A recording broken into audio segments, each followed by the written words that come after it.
That's a great way to start the live stream.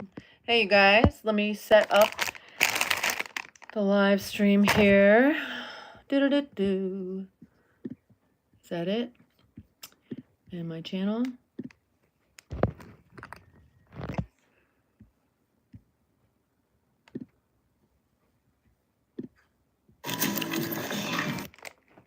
It's not even the right one. There we go. Let's see this one. Okay, let me set it up. Hey, Brock. I didn't forget about you. I really didn't. Let's see. Monetization. Godfather. Well, let me set this up because they changed it so I can't do it ahead of time. Details, customization, subscribers. 10 minutes. Here we go.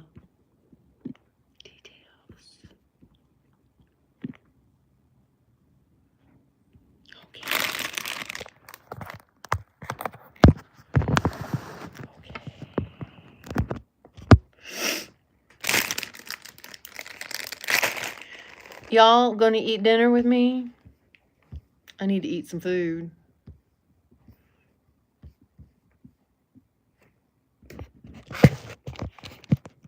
All right. It's hot in here. I don't know why this light won't stay on. It should be on. Oh well, that's bright enough in here anyway, right? I just can't really see. It does not matter. Lucas, hello.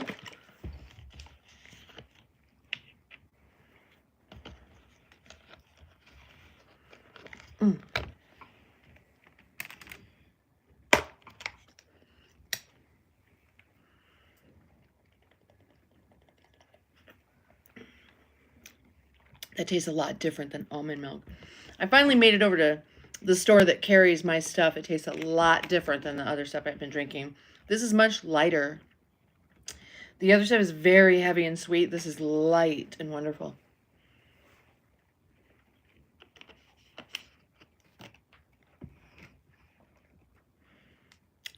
How are you guys doing? How was your day? Hi, Zach. How was y'all's day after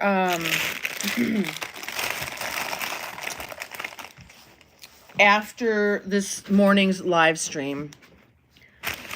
I've been thinking about it all day, and I'll admit I was deeply troubled. Was I troubled? Is that the right word? Troubled? I wish I could have some music playing, you guys.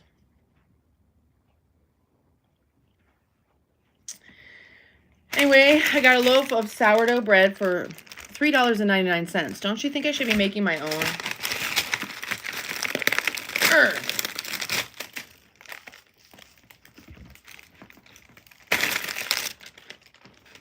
I think I should make my own.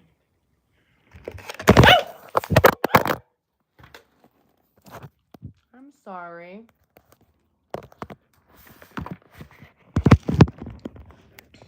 Mountains? Yeah, I do mountains. And then I got this stuff because it was on sale, so I figured everybody hates it.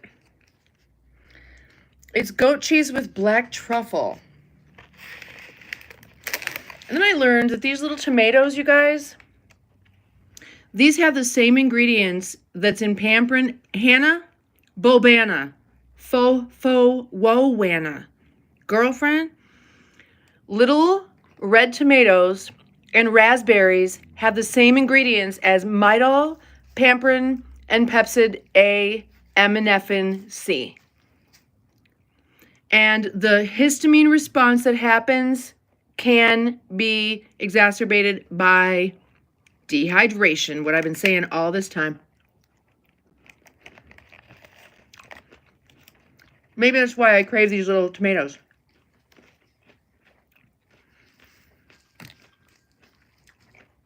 Zach, I just researched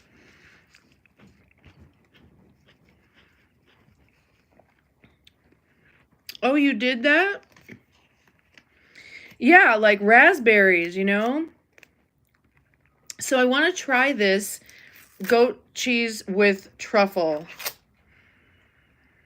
It sort of smells like truffle. It a little bit smells like ass.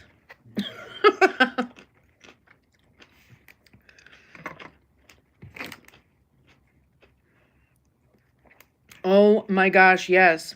Well, and in the meantime, you could go grab some too, right? But the ones you grow would probably have a lot higher concentration, especially when you're in the throes of PMDD. Go spit on the ground. Go lick the leaves or something, you know, let it feel your chemistry and adjust. It'll be like, oh shit, we need more of that stuff. This goat cheese with black truffle smells a little bit like buttholes. I mean, like sweet buttholes, though. Is that bad for me to say? I hope I like it, because that's a lot. Let me just have a much smaller taste than that in case I hate it.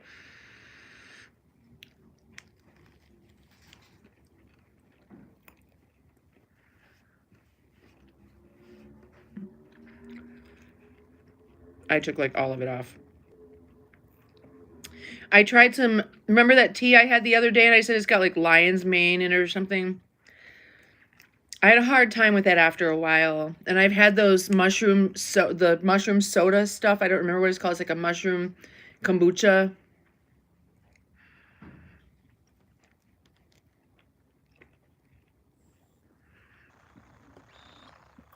Well, okay. I didn't eat chèvre goat cheese for a long time because I also prefer sheep. But Dr. Berg explained chèvre goat cheese is one of the best things you can eat to get your omegas and stuff. So I was like, okay, back on the chèvre then, Dr. Berg. He's on YouTube. You guys must subscribe to his channel, Dr. Berg. Let me show you.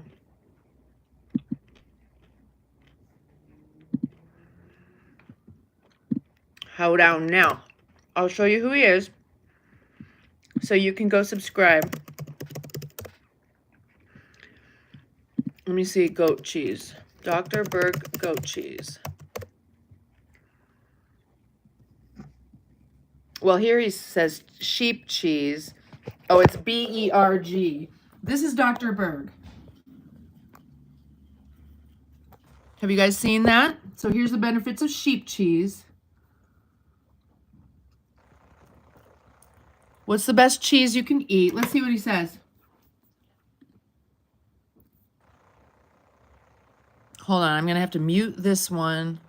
Boop. Shoot.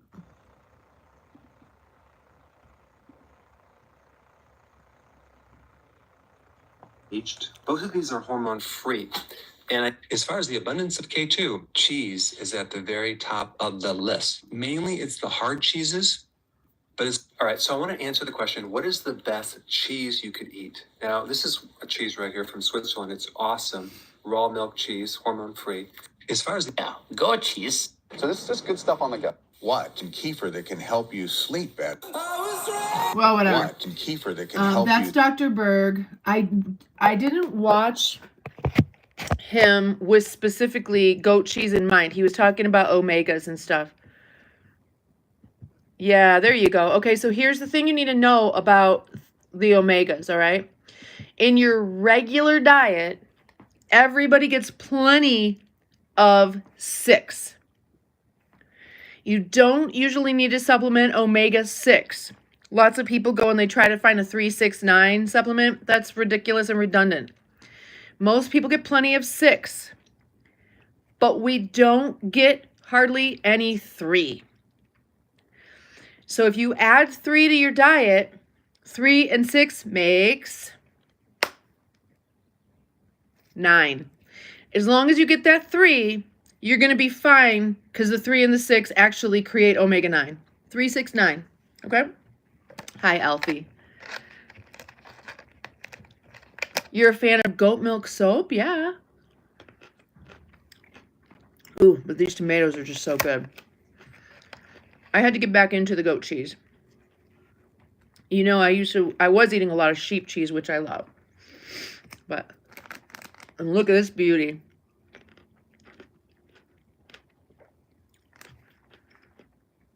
I'm going to open it. Just a little bit.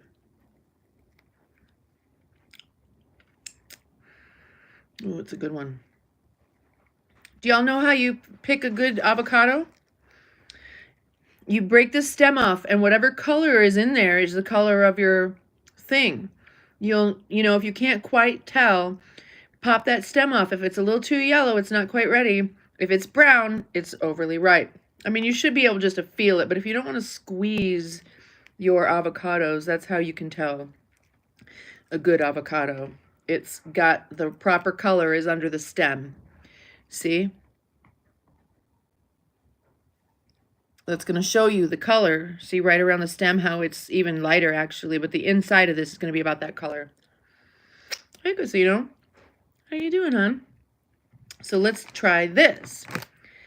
Let's go for some sourdough bread.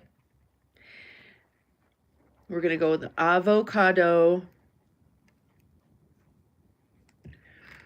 And we're going to do the truffle cheese, which I'm digging it. I'm glad I bought 2 of them, and I might go back for more because they're on sale for like half off. I'm doing great.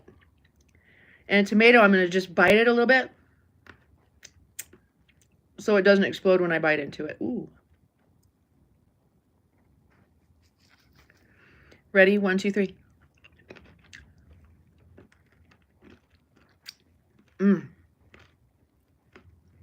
That's what I eat. Oh, shit. I'm sorry. Let me put my chitter pads on.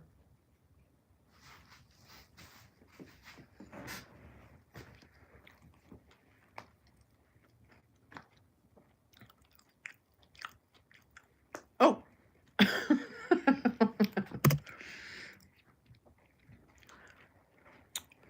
Boop. Oh, shit. I'm getting stuff all over my shirt, and I don't care. Boop. There. No nipples. This is a perfect meal, right? And what I did is I really just went around smelling the food. These tomatoes smell amazing. The avocado had great energy. I got a bunch of little tangelos, and they smell good. I taste tested the grapes at the store, because you know what? How many times have you gotten home and the grapes didn't taste like anything? So I taste test my grapes. Just one. I tasted all 3 colors, and these dark purple ones were the best ones. You know? Because I'm not getting stuck with some shit grapes. So, did you tell me what your thoughts were about this morning for anybody that was on the live stream? Were you thinking about it during the day? Did it provoke thought in you like it did in me?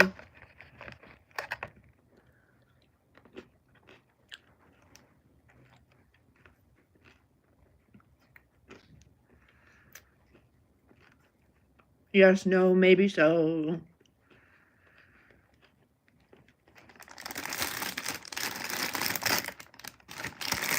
$13.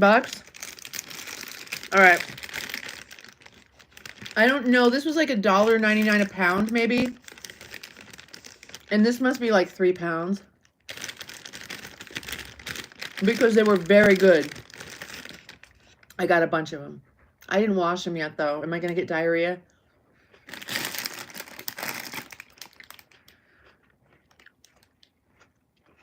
Whatever. I know it, man.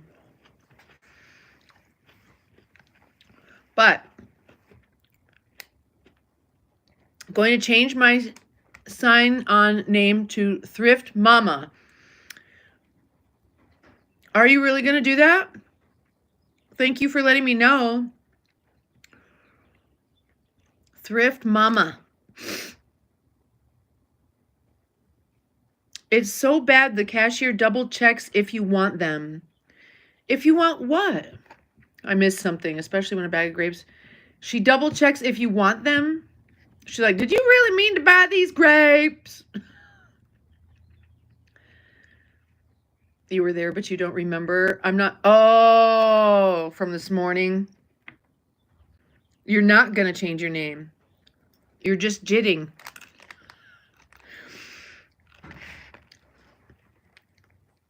I'm sorry that I don't get the joke.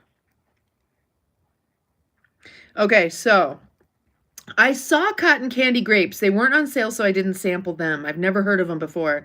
See how the middle is a little bit lighter? It's the very same color that was on the stem part.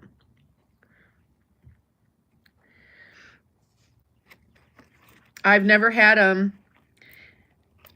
Stuff that they make that I've never heard of before. Why have I never heard of them? I'm 54 years old. I should have heard of cotton candy grapes by now.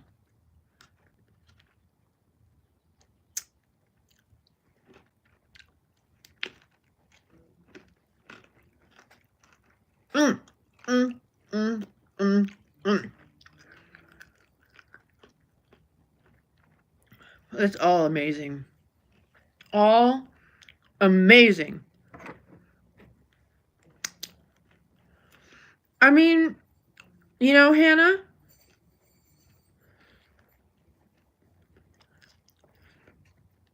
oh, you eat while you're there to even out the high price. I'm not mad at you. I'm learning some tricks of the world.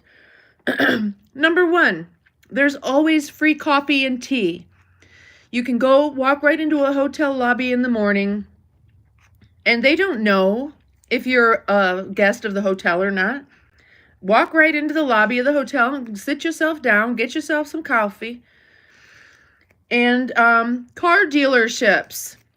Subaru, they've got stash teas of every different flavor, coffee, bottled water. They don't know if you're sitting there waiting for your car or not. Go on in there and sit down and enjoy yourself. Free Wi-Fi, car dealerships. Just saying. I've learned a lot in this past little while. I'm looking at the world differently, and I bought coffee today. I'm like, do I really need to buy coffee when it's just free everywhere?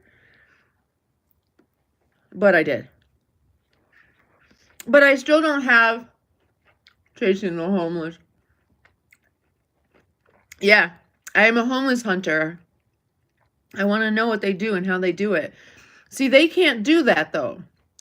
In order to do what I just suggested, you have to look good. You can't look crazy and smell bad, but the hotels and car dealerships, not only do they have free Wi-Fi, well, the Wi-Fi at a hotel wouldn't be free. You have to use your room number. Car dealerships are going to have the free Wi-Fi and bathrooms. If you need a bathroom, go into a car dealership, go into a hotel in their lobby, but you have to look good. You can't go in there stinking and being dirty and shit like that, because obviously if you look homeless, it's not going to work. Leave with like 5 towels. You always have towels. Oh, you're funny, Godfather. Yeah. Well, let that be a lesson. Don't go get an oil change at a dealership.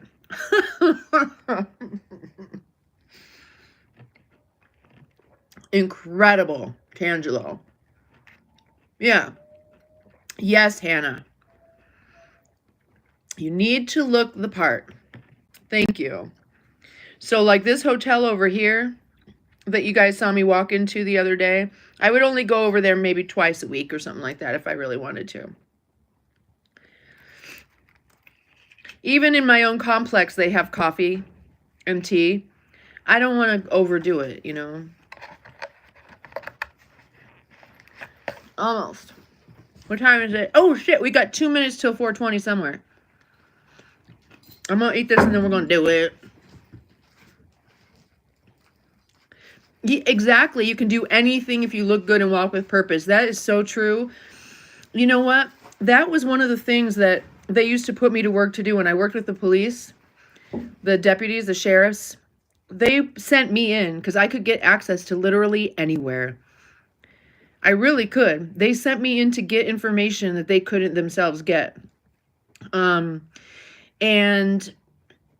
What else? Oh, remember when I told you I went into the Twin Towers in downtown Los Angeles, which is Men's Central Jail, and they have the psych ward there, and they showed me the crazy lady dancing behind the glass naked, and I was pregnant, and I convinced them to lay me down and strap me down on the 4-point table and stand around me like I was crazy, and they did it. Took a picture. It's somewhere on one of these rolls of negatives I have. Oh, it was still in the transporter. It used to be if you have a clipboard.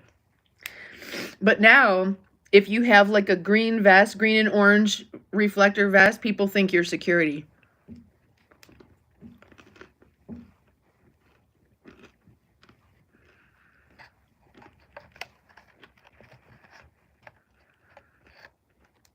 I've learned a lot. The black jackets too. Oh, yeah, black jackets. But they want to be seen. You know, they need to be reflectors also. But yeah, like more like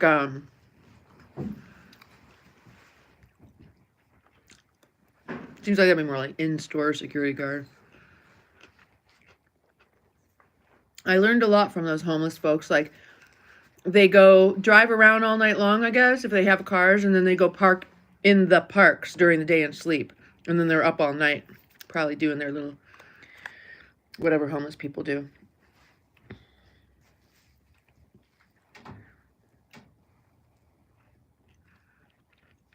A vest and a clipboard.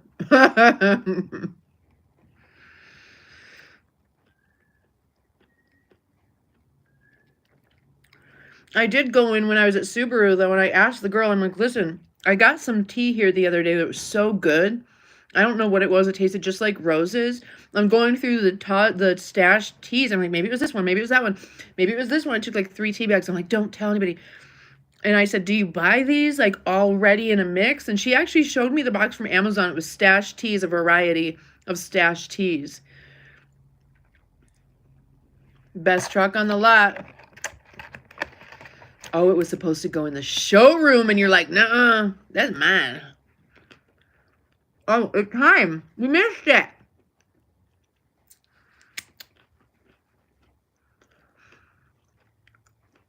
Because then it stays good. And if I squeeze like a little lemon over the top of it, it would keep it from turning very brown.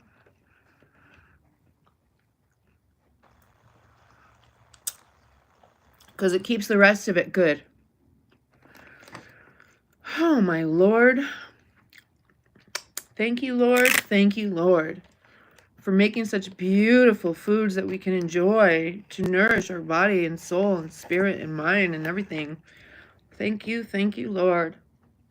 I don't know how to make this appear out of thin fucking air. The Lord does. I don't. And when I say the Lord, I mean whatever you think I mean. And I'm not going to be afraid to say the Lord.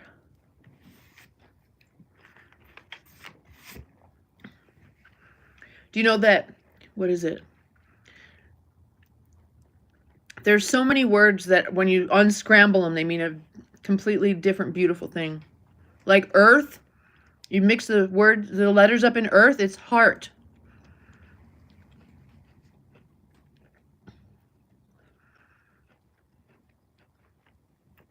Toes hips, rose hips, and mint from the Crown campgrounds and dry it. Oh, it's interesting that mint that you might have seen me put in my chili the other day. I put that in everything, and I gathered that a long time ago, like a year ago, from a mint plant that I had grown.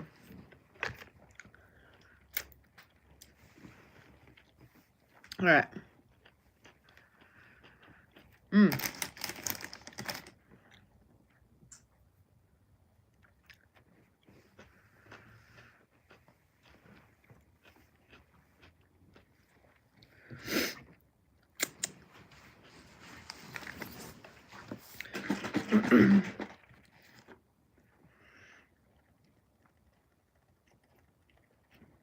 That's so much nicer than the almond, you guys.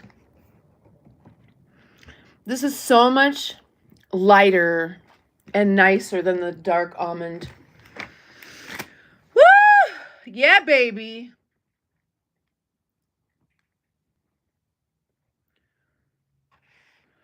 I have found the perfect sativa strain, you guys.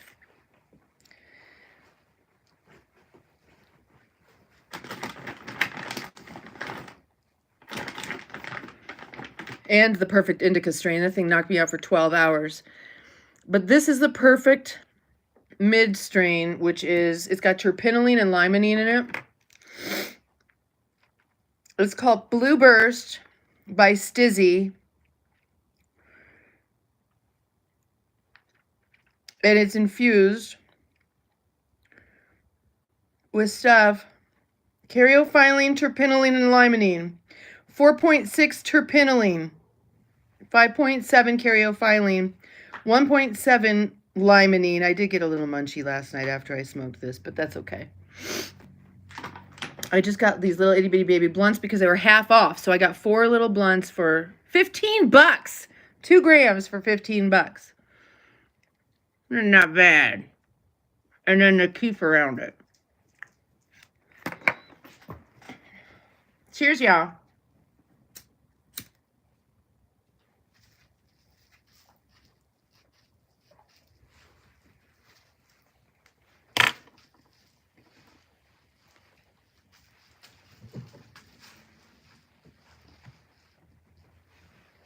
This is definitely a one-hit wonder. One hit, 3 hours of bliss.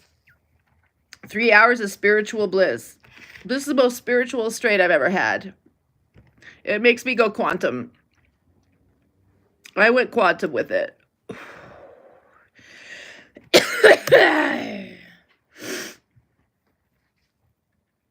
Yes, Hannah. Do you have a greenhouse of any kind? Spearmint and wild onions grow everywhere down here. Wow, yeah. And we have lots of, I don't really know about here, but like in Big Bear, there was sage everywhere. So I could do those sage smudges.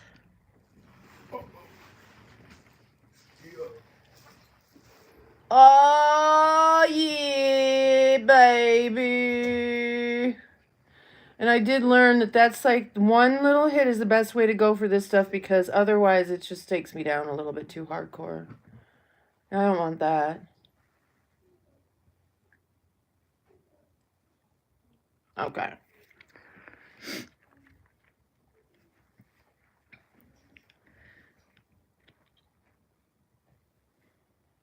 Grew chocolate mint last summer. What do you mean you grew chocolate mint? Oh, is there mint that tastes like chocolate?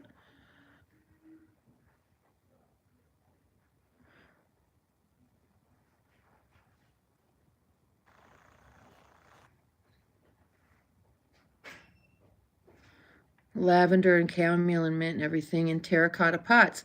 What's going on, by the way, girlfriend? Can someone tell me what's going on with all the fires? I heard the Hamptons is burning down. I mean, it's so hard to feel sorry for them. You know, Hamptons, Palisades, and people like regular working class people live in the Palisades. Bitch, no, they don't. I lived in LA. The Palisades is too expensive for regular working class people. Now, just all over LA and Altadena and stuff like that, yeah.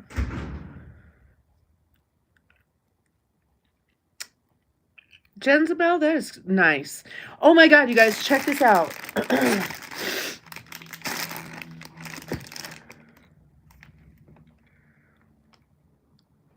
Do you know what this is?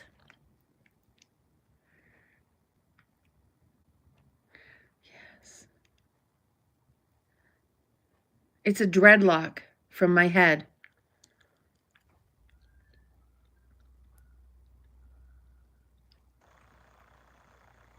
Oh my God, Stuart. No, honey, this is the place for you. You're here. Okay, that's a step in the right direction. Yes, we will all help you. Let's just first start out by saying that, you know, you are a loved and loving spirit being. Okay, let's just start there.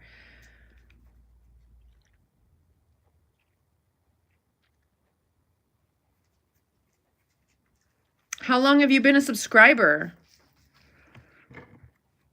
Have you ever come on and spoken with me before?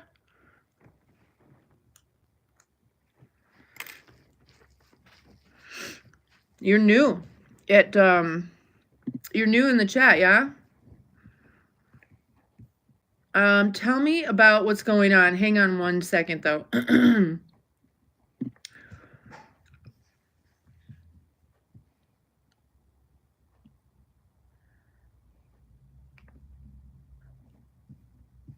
Well, I'm glad you're here. I was just kind of seeing if we've ever spoken before. So, North Carolina's on fire, 0% containment, #1 priority. Wow. North Carolina's on fire. I thought it was South Carolina. That's a dreadlock out of my head. Why the big streams have no trout this season because of the hurricane and all the farms. Wow. Okay, so Stuart says a few times, but just rarely, as far as coming on here and chatting. Yeah, you're welcome. So it's pretty serious, I'm afraid. Okay. So I'm just going to ask you the natural question. What is it that you are actually afraid of? Like, just what are you afraid of? You're going to have to explain because I don't understand this and I want to, for your sake. A yoga teacher for 20 years and run a successful business, and my partner beat me up badly and stole my business. Hi, Eka. Thank you for coming on.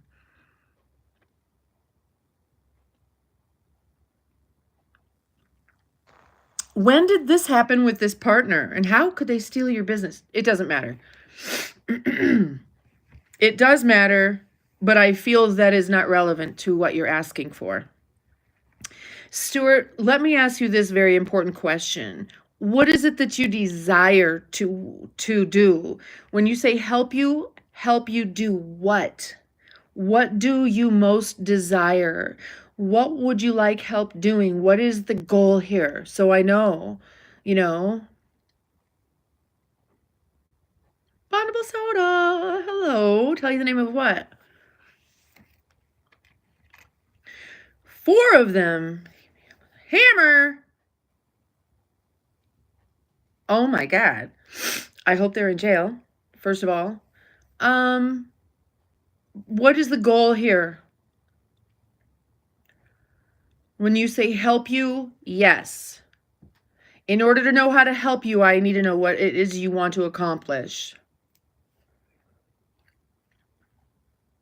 Oh, dog woman, a service animal. Yes, they can provide a lot of different types of help. Deep pressure therapy, DPT, where they lay on you and hug you. It's like that Temple Grandin hug. It releases endorphins. It calms you down. Bondable soda's on the way with the gang. Point to him. Is it that guy? Is it that guy? Is it that guy? I'm really sorry, Stuart, to hear this. I'm blessed that you come on the chat right now to trust us with your very difficult space that you're holding right now. I'm so sorry. They got off jail on technicality. Of course they did.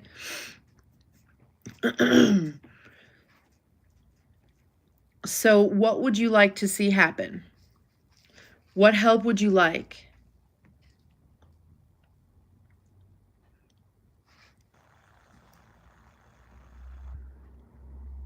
Would you like to talk about it and get it out and feel heard? Would you like to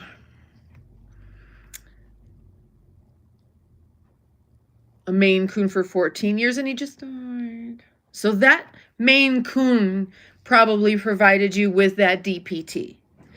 In public, it has to be a dog or a miniature horse.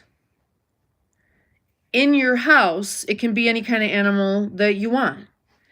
DPT is important. So is there someone or something or something you can put your arms around that will give you back pressure when you give it a hug? I know, I want a Maine Coon. Oh my God. Oh, that's interesting, dog woman. Yes. 6'3", used to be outstanding at yoga, but now I don't even move around the house and I've lost my physique. So, okay. That's okay. Wow. But that's just, there's many different types of yoga. What about your bhakti yoga? What about your pranayamas? Are you still into your Ayurvedic lifestyle? Do all the other stuff. Yoga is bigger than just the asanas. Yoga's mudras, you know?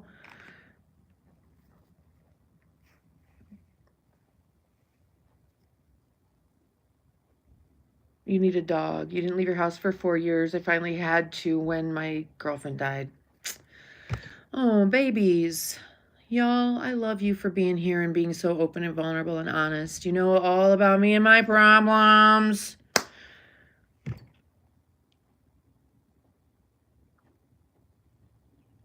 Alan, hello. You have come into a very deep, intense conversation.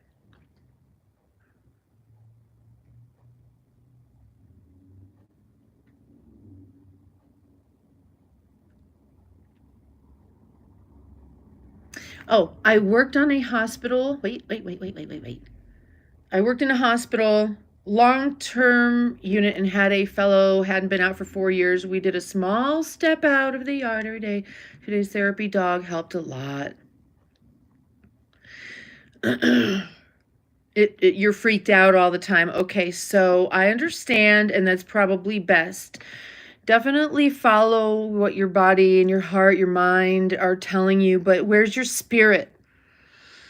What's going on in your spirit? Your bigger, beautiful light body, what's happening there?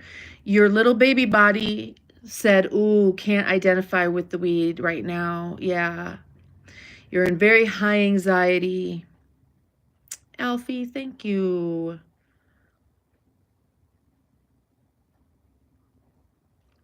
Eka, yes. You know what, though? We're all kind of lost until we find each other. When we find each other, don't we start really finding ourselves?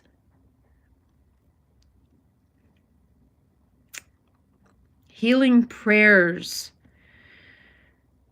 You don't have to know where you are to send healing prayers. Your orientation in this weird place, healing prayers comes from your light.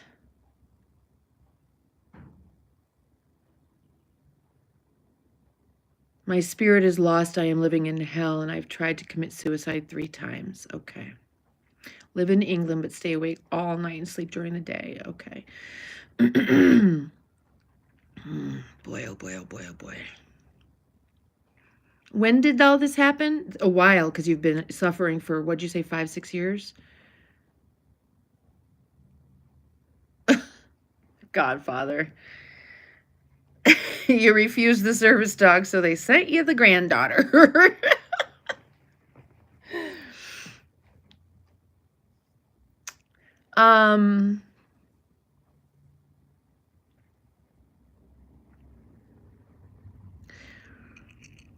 Your spirit is lost. Living in hell.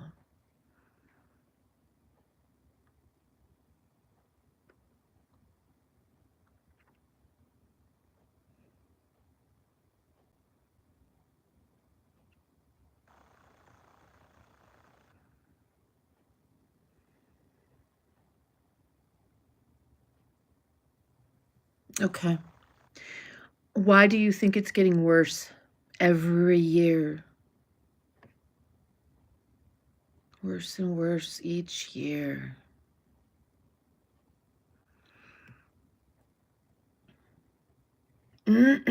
Sorry for making those noises. I just make noises.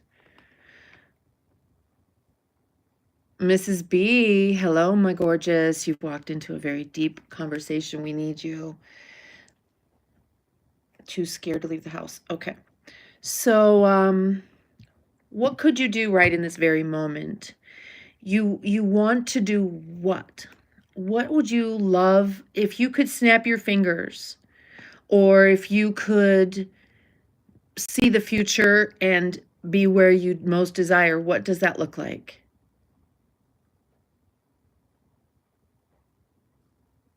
I totally get it, Stuart.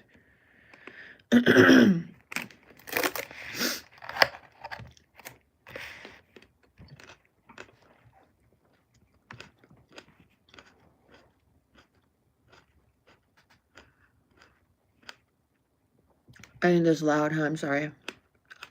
They're really, really crispy.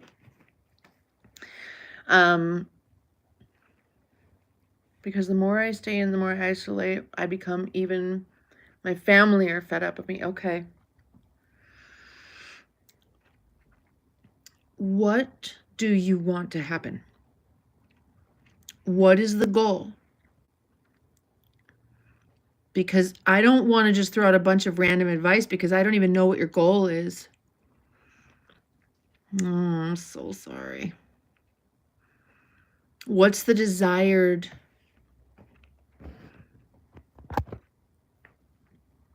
help? You want to change because you've come for help, which means you know that I feel you, Stuart. I almost fell into that trap. I used to be the most spiritual person I know, but now I've lost my faith because I'm angry. Yeah. Yep. Yeah. Sometimes we have to do things we don't want to do to get better. That's interesting, Alfie. Expound on that, please, my darling. I miss my old self so much, it kills me. I want to be like that again. Okay, so tell me about your old self. Like, how did people know you? What would people say about you? How did you feel? Maybe too weird, but butterfly pea flower tea helps lucid dreaming and can help overcome trauma. Anger can destroy your spirit. Thanks, God, Father, very kind of you. 2 people I knew dead. It was for 2 months. I'm not good, but I didn't get suicidal. Bondable, you said you were 14. Forced yourself out of the house. So tell me who you are, Stuart. Tell me who you are.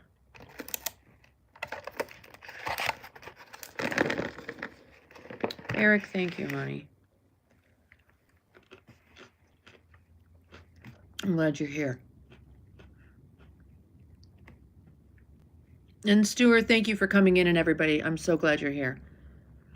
I want to get better. I used to be very intellectual and funny. You haven't smiled in 4 years. Okay.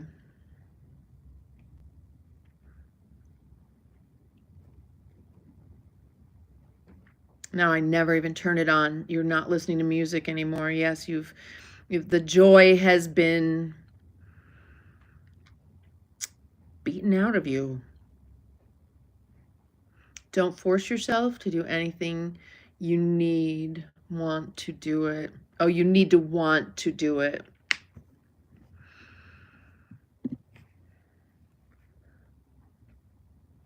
Stuart says, sorry, I used to love listening to music, but now I don't even turn on my hi-fi. Thank you, Hannah.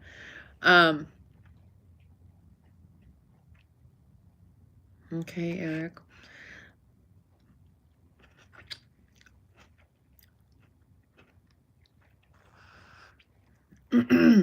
So you love music?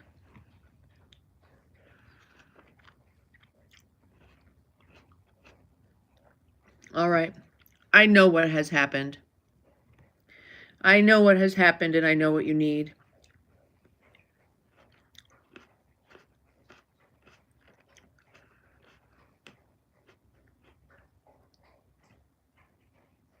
Oh, Alfie.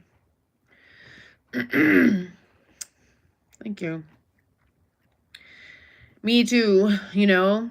It's weird because I just naturally think everybody's kind of like me, and when they don't take care of me back or each other, I just don't get it. I don't get how people don't act in a caring way.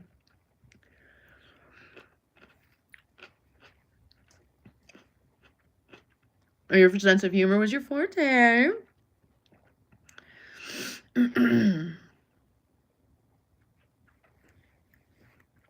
Eric, same. I kind of could dig that. Kind of like a cross between folk and country would be okay. Like country doesn't do it for me, but studied in India with Patabi Joyce. So what kind of music you love? You gotta love sitar, kirtan, all that good stuff, right?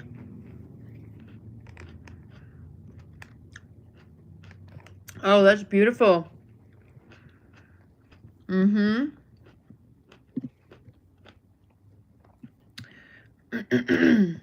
Yeah, that being upside down, the monks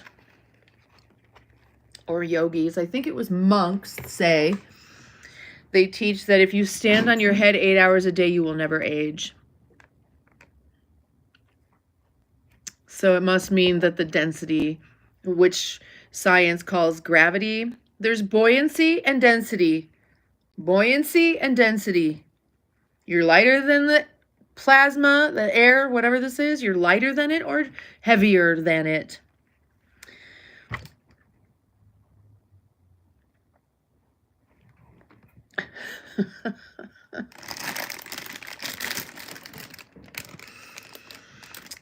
I'm feeling a little bit of crowded by produce.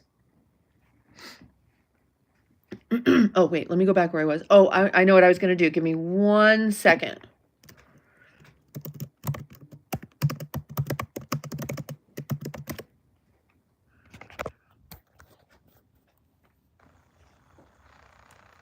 One moment. Oh, wait. No ass, no ads. Ooh, 10 hours. We have over 600 That's an ad. vendors worldwide. There's a lot on our plate. Way too many emails. But with Jim and I...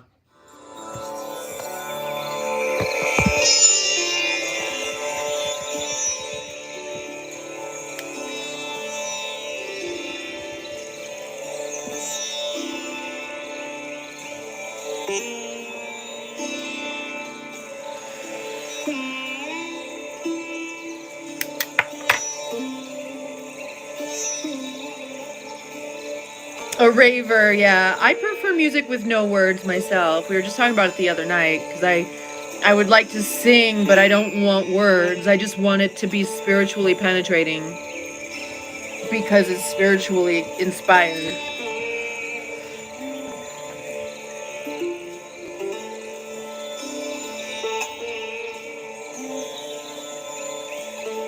Right? And so it's good that you're here seeking inspiration. You know, sometimes we need to breathe life into ourselves. Sometimes we can't. Sometimes we need others to breathe a little bit of life into us. Pull us out. We're happy to do that here.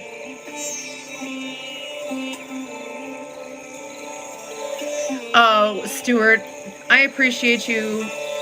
Yes. I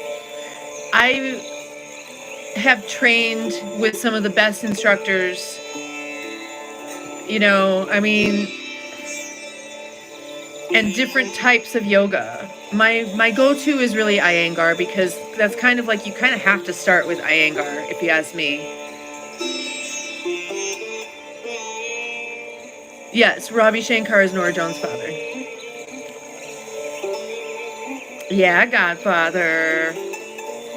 This is just so beautiful. And mudras, you guys. Ashtanga's beautiful. I loved, those were my two main ones, Ashtanga and Iyengar. I studied in mostly those under those instructors and workshops and things like that at in Larchmont Village in Los Angeles at the yoga studio. I don't remember what it was called, but and I'm not really interested in Bikram yoga.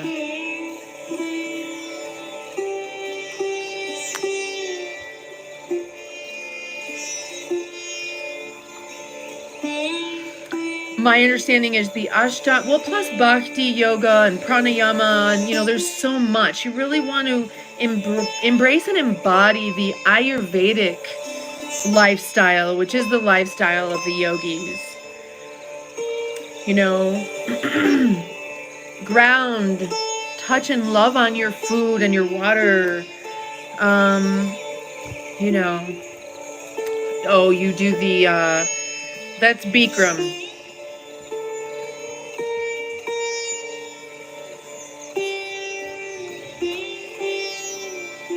And so I think what happened, would you like my my download that I received for you? Alfie, I'll show you exactly what book that is. I'll go get it right now. Hang on.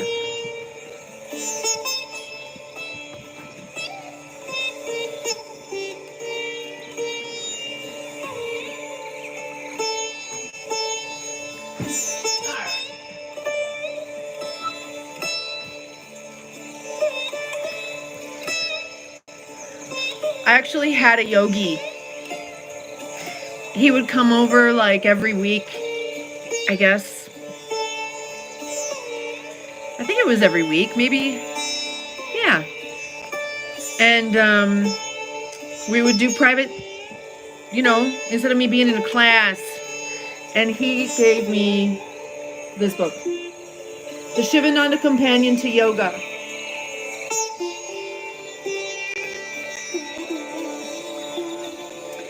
This goes into everything you need to know about Ayurveda and yoga. Okay? From the beginnings and our understanding of energies. Eka, bye, honey.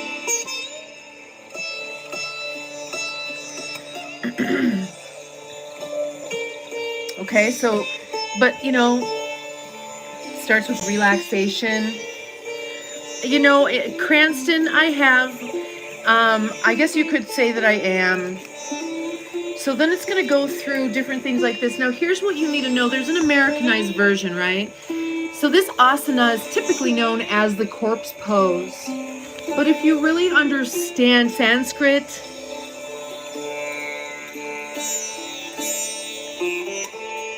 the corpse pose can only be done by an actual corpse. This is actually called something different in authentic Indian yoga. I don't know what that is. Just want to tell you that in case you're ever wondering. Only a dead person can do the corpse pose. Okay, so it goes through all these different poses, right? And how to do them. But then look, it gives you a chart to give you a flow. So you can sit and have this open while you're starting to get into it. So that you can follow and do different, things. You have this book? Of course you do. So it was Alfie who asked. She said, Alfie, where are you?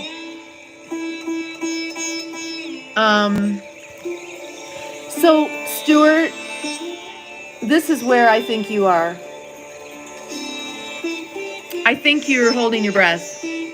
I think you stopped breathing. I think you went,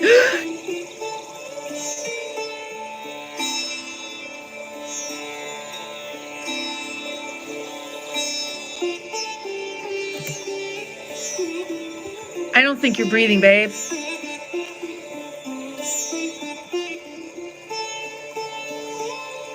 You got that book 20 years ago?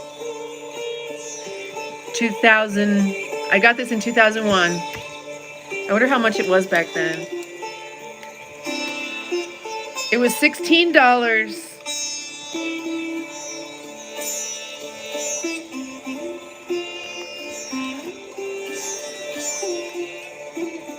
Wonder how much it is now.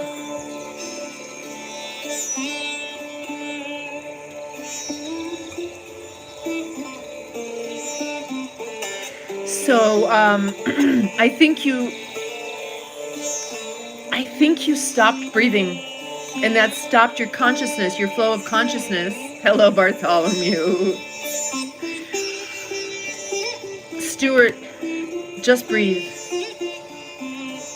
Just breathe.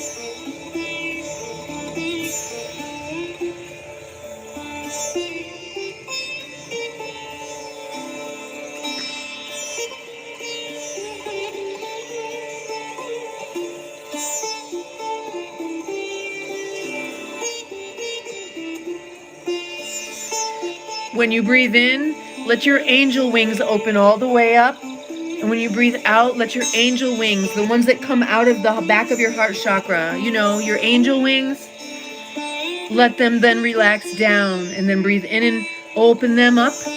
And when you come to the top, let your angel wings form your little halo. And then breathe out and relax your beautiful angel wings, whatever they look like for you.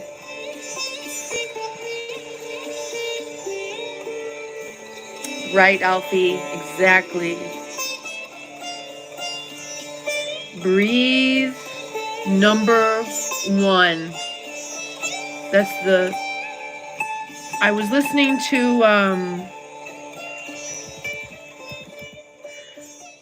a bunch of stuff, but KRS-One, if you don't know, you need to know, okay?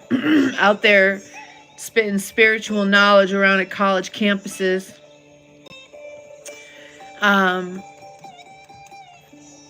And he said, if you don't breathe, if you hold your breath, you don't breathe, what's the first thing you lose? Your heartbeat? No. Your brain activity? No.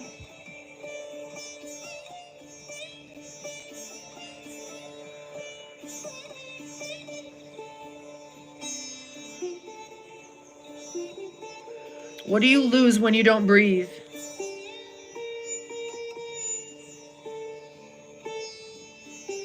Oh, Stuart, that sucks. That's awful. You lose consciousness when you don't breathe.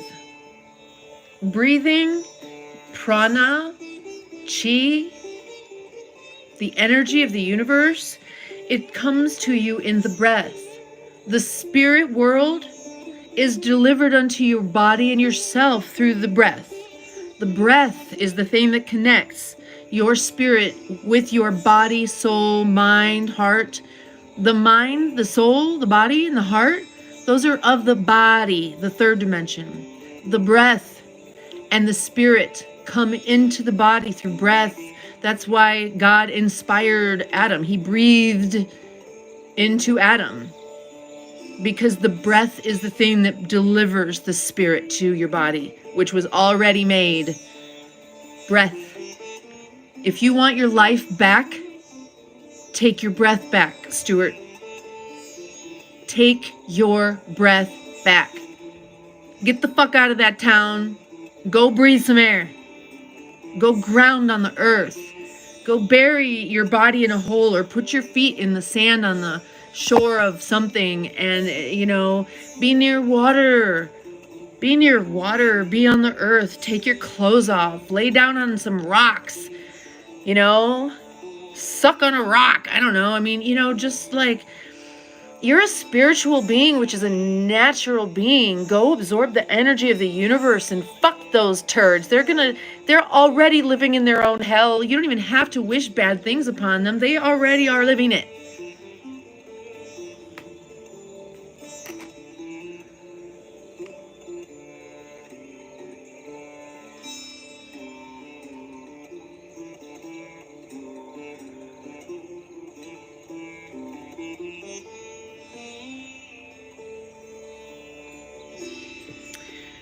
Okay. Yep. Stuart, you gotta breathe, okay? Try that, and then you gotta breathe.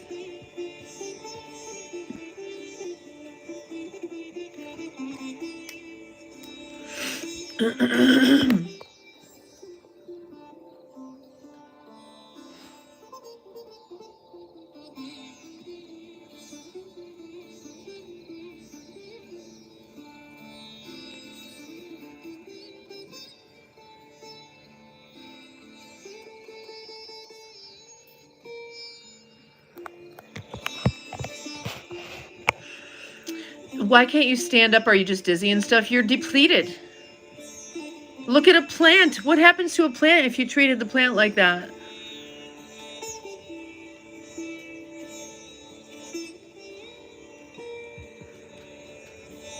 Get some water. Get some salt in your body, honey. A gun glutton dog woman. I love it.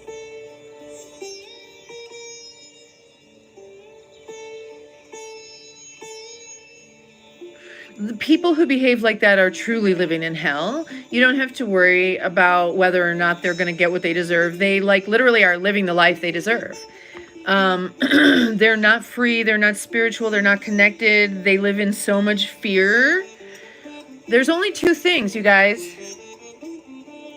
There's love energy or fear energy.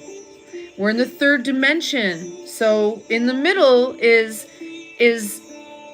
detached, objective, nothing. It's not love, it's not fear, it's just consciousness.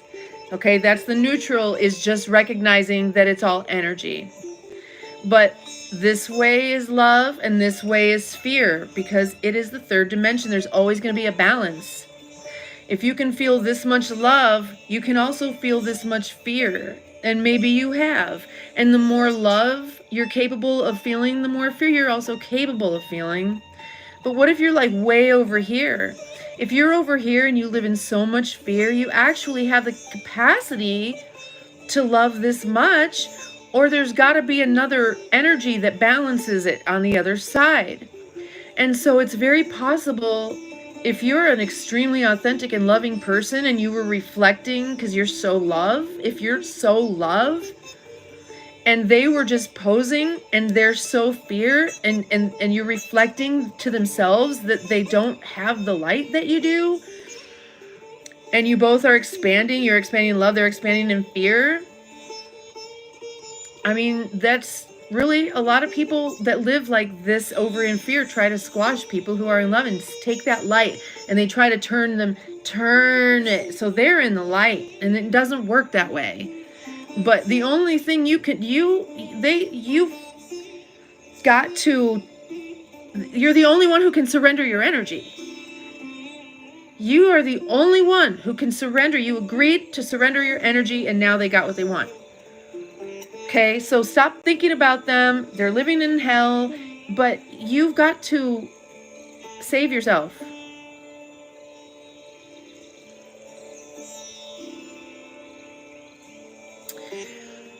Oh, dog woman. I know what you mean exactly. But it's just that, you know, something bad could happen, like they break their leg, but the leg heals. Their heart, their spirit, it's that slow, underlying drip of awful that they have to endure and endure and endure. And I bet you they never look in the mirror at their own eyes. They never look in their own eyes. They might just like look at their hair and look at their lips and look at their this, but they never really look in their own eyes.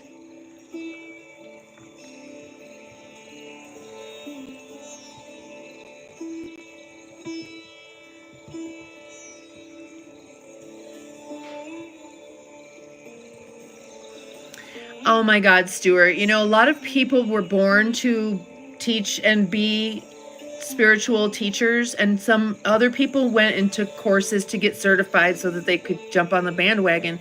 And people who aren't really there do, it's like, it's, you know, oh boy. Obviously psychopaths.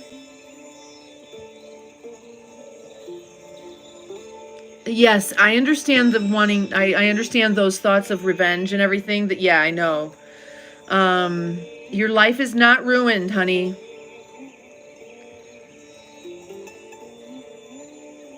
Tomorrow has never happened. How do you know tomorrow won't be completely different?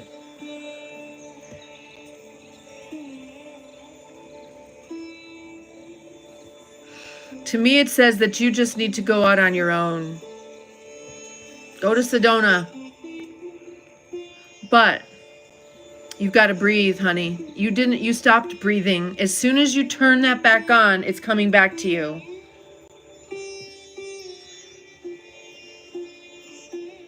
Oh no. Aaron.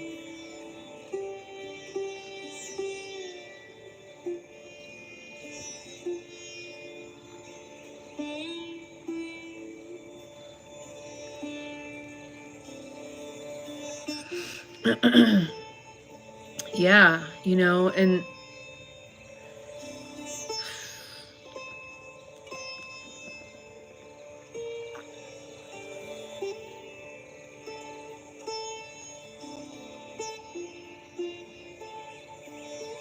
oh, interesting. I see. So how do you handle that? What do you do?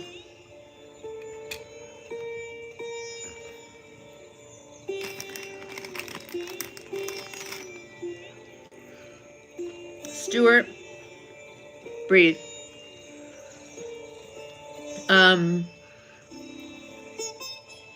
Can you put up a YouTube video, even if you're not showing yourself? Show something beautiful. Can you speak and teach how people who are stuck in trauma can breathe?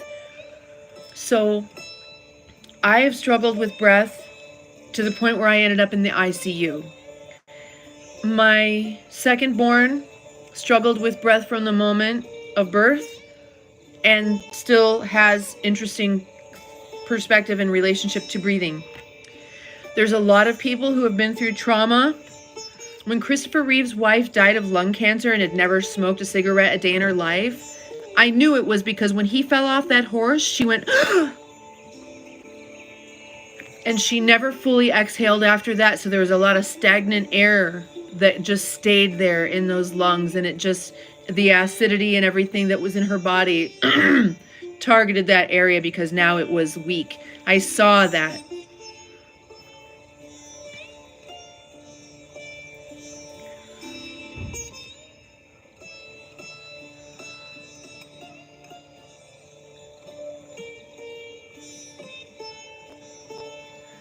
Yeah.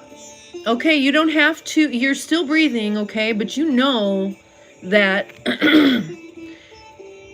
erratic breath, erratic life. Little breath, little life. Stuck breath, stuck life. Held breath, held life. Deep breath, deep life. Energetic breath, energetic life.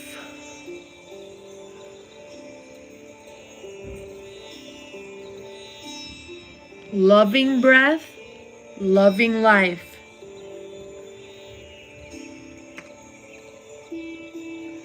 So, that's all I have to say on it now. I hope that you will take this opportunity to breathe.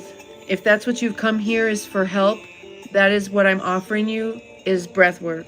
Do your breath work and even make a video about it so other people like you in that stuck state of PTSD find you. They find your video and start breathing.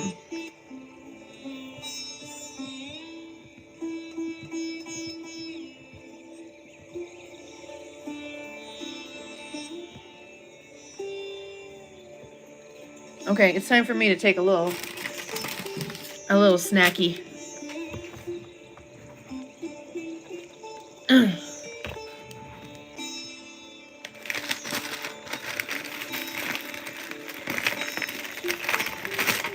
Stuart, do you know how hard that is? How would you even do that? How would you even do that? It's really hard.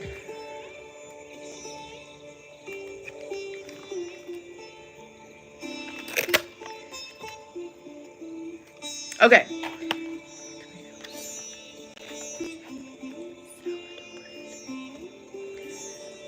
Avocado.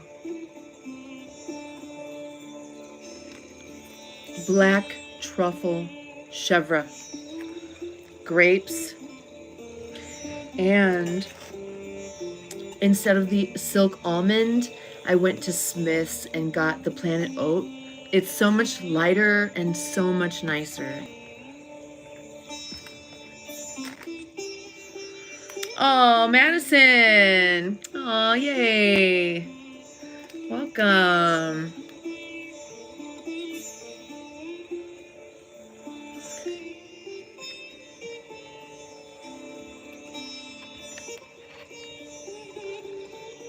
Yeah, let's eat together, you guys. And then in another 10 minutes, we'll do a 420 somewhere. Stuart, just hang out with us, honey. Just hang out with us and breathe.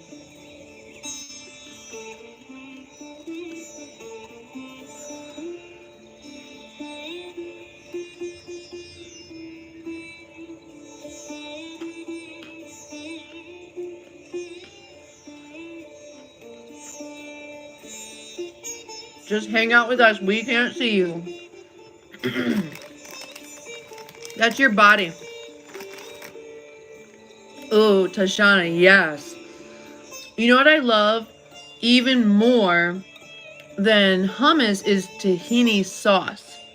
It's like hummus, but it's tahini sauce. Trader Joe's used to carry it, and then they discontinued it. A grape with black truffle chèvre. Mmm.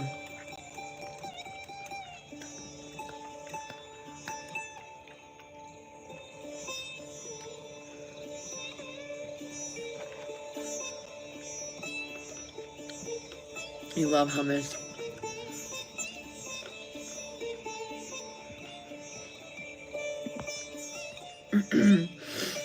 I think I need to make my own hummus.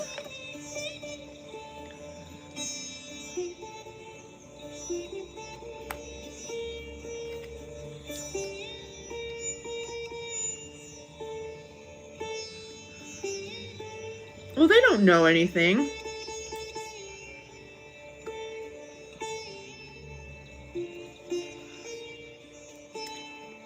Don't listen to them. Sorry, but just don't. You're not fucked. What does that mean?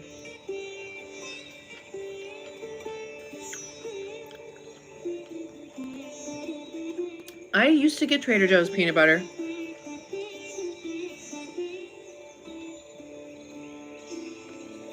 Just hang out with us, Stuart. But what I'd like to see you do is shift from this conversation now, and let's get into the other conversation. What are you eating?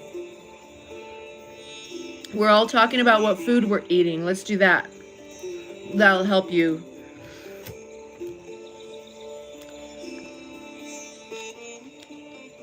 You don't like curry?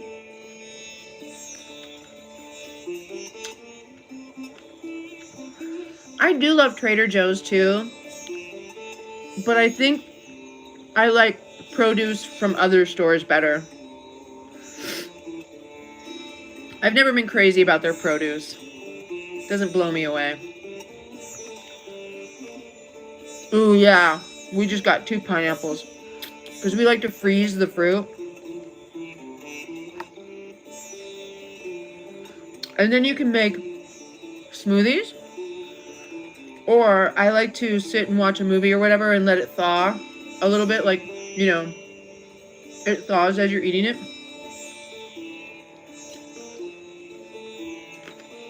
Oh, yeah, that's right. Yeah, that bugs you a lot.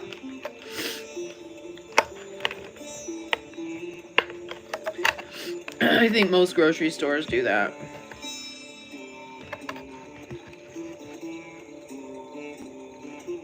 Yes.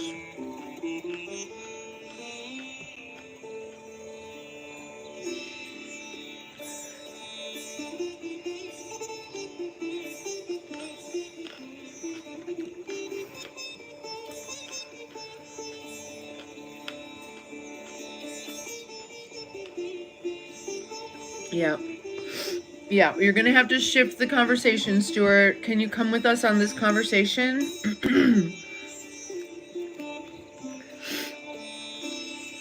Because we want to not disclude you, but I don't think we're going to continue down your path with you right now tonight. You know what to do.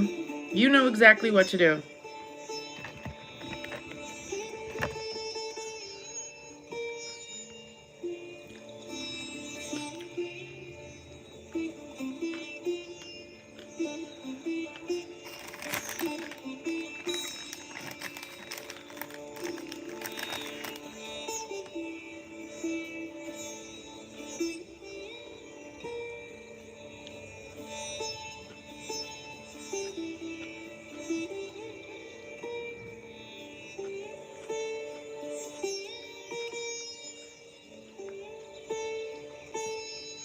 Time to make a choice.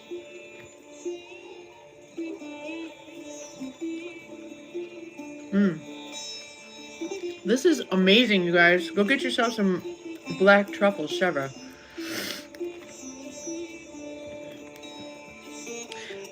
Kelsey, how do you know this isn't the place to trauma dump? Have you read the description of my channel?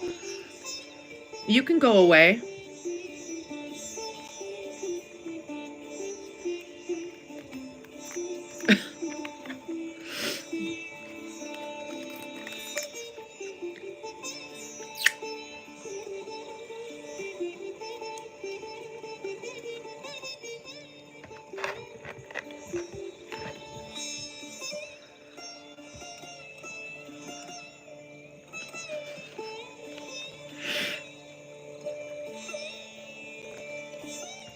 It's true. You have to.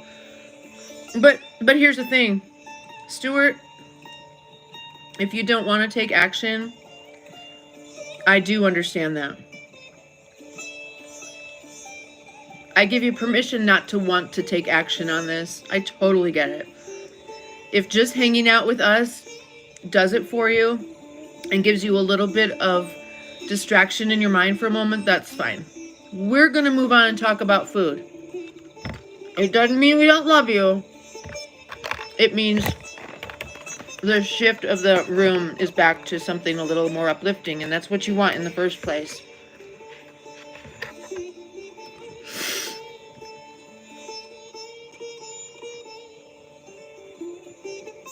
So good. Oh, these little tomatoes are just so amazing.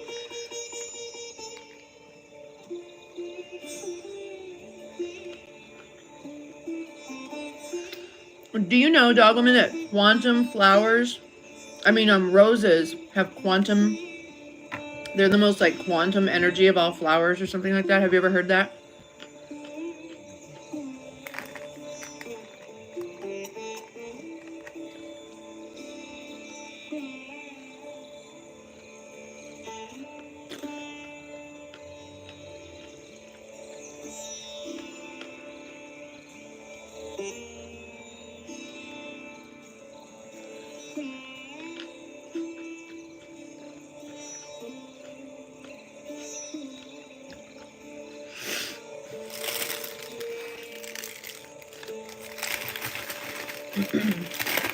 Oh my God, well, does it reflect how you feel, or does it create how you feel? Oh, do you really, you guys? Alfie, I am so grateful. Because sometimes when I miss one, I'm like, they're not sitting around waiting.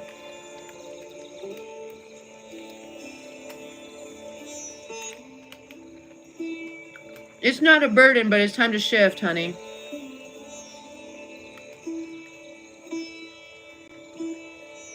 We want you to be here. It's time for us to shift.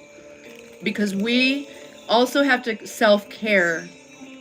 So in that self-care, we need to get back to some positivity.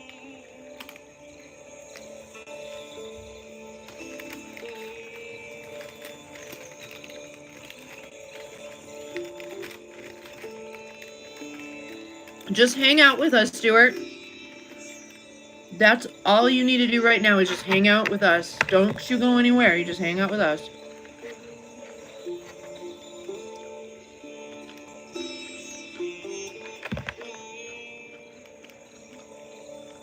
Oh. What kind of stuff do you cook, Godfather? What kind of, like, are you actually, like, talented? What do you mean? I love it, Alfie. Thank you.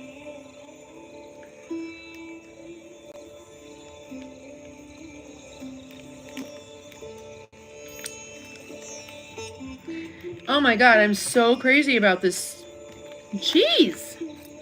I'm gonna go buy all of it. Can you freeze cheese?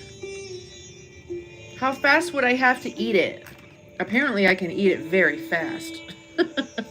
Whoa.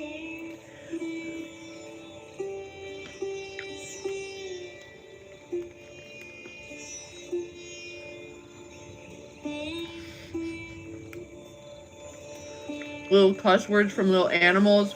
What?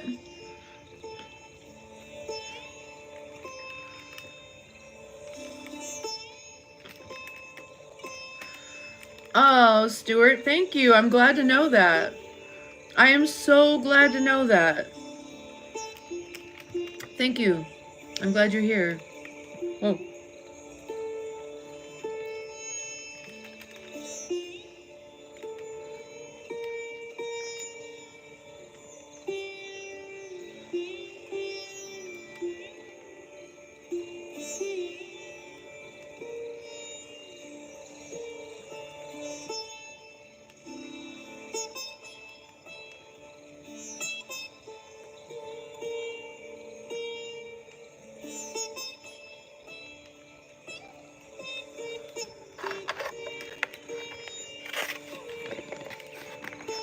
Cussin' cuties?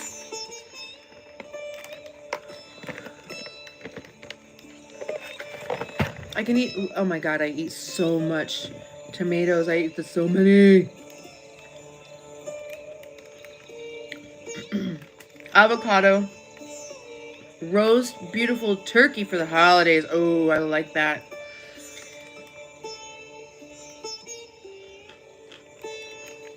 Oh, Justin, you like that salt?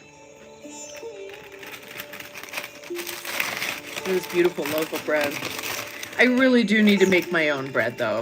This is ridiculous to pay $4 for a loaf of bread. You know, and every single time we go to that store, I have to double check every single item is the right price. And every single time, we end up getting like $10 to $15 back in stuff that should have been marked down and wasn't.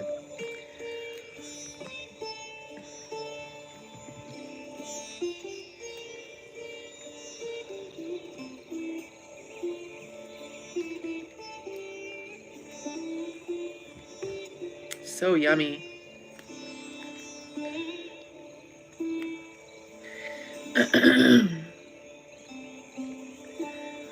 I was deep grieving and my brother finally just picked me up and dragged me out to the grass. I screamed but started breathing.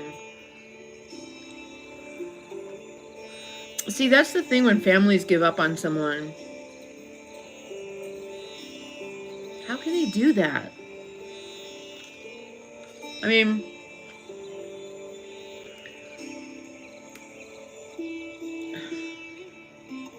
I get like if drugs are involved. Oh shit, I just squirt that across the room. I have no idea where it went. Oh no.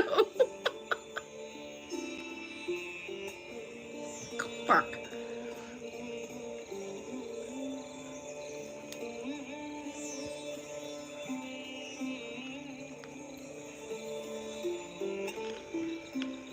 Mmm.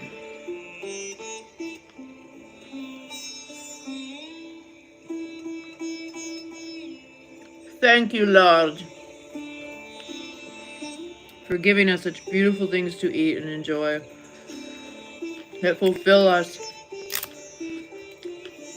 connect us.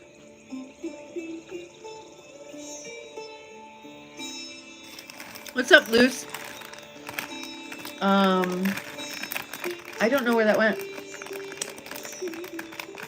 And one day I'll find it and be like, what the hell is this?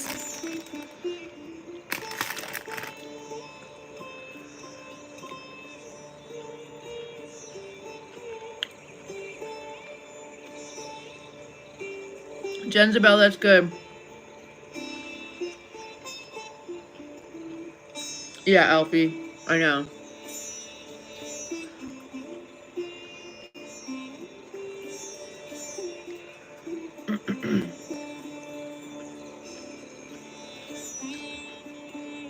Well, I'm not sure what my lifestyle is, but I do most closely identify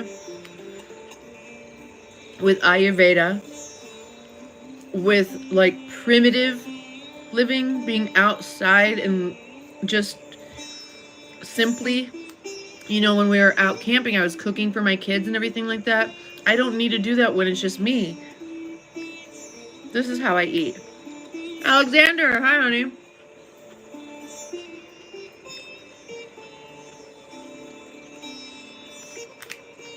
That's smart, Jen.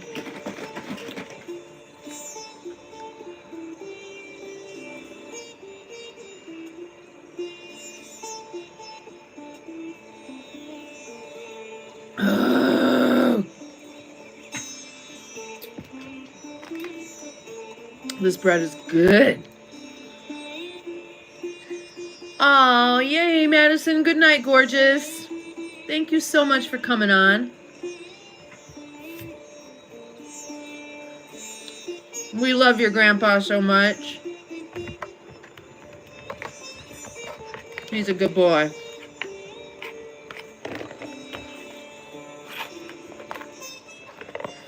Uh-oh. Oh, I've got a bunch of them right here.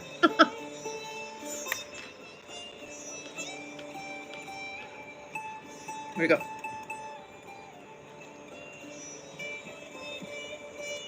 Okay, Alexander, hang on.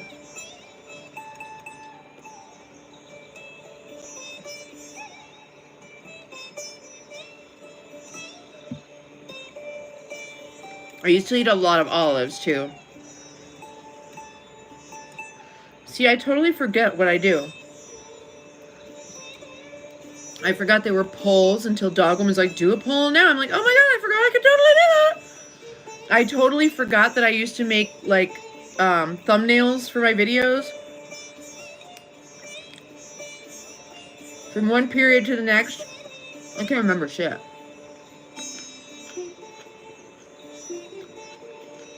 Alright.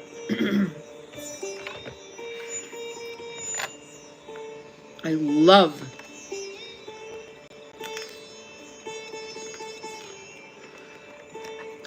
I like the olive medley. Mediterranean.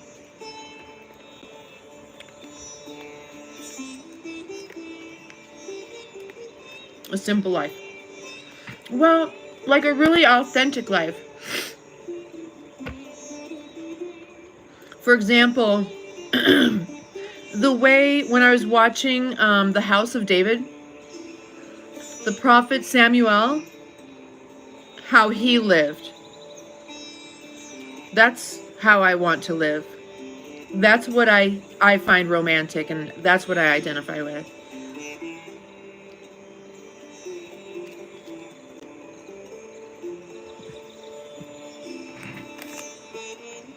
Just a wandering Jew.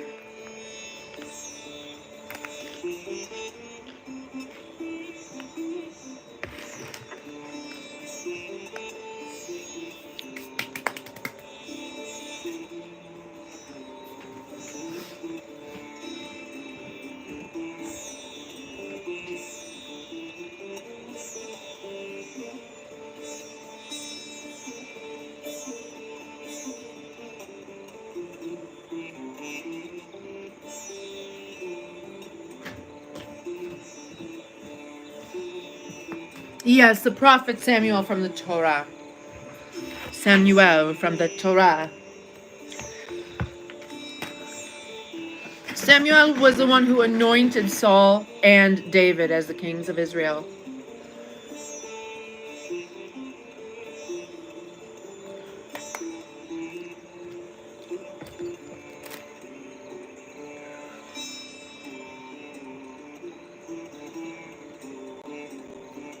I very closely identified with that character. If you end up watching House of David, just imagine me playing. If I was a dude, that would be me, Samuel, in the movie. I was like, oh my god, if I was a guy, that'd be me, really old. Good for detoxing what? Just like a general all-over body detox? It's gonna surprise you.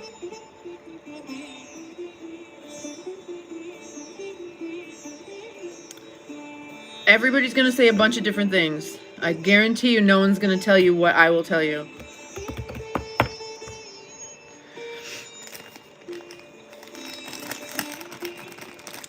Wait. Are you supposed to be doing that? If you take a lot of meds and you detox, you could screw up the balance of your meds in your body.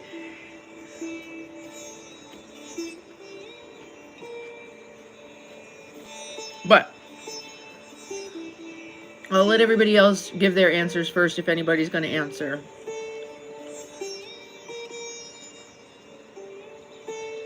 Okay, here we go.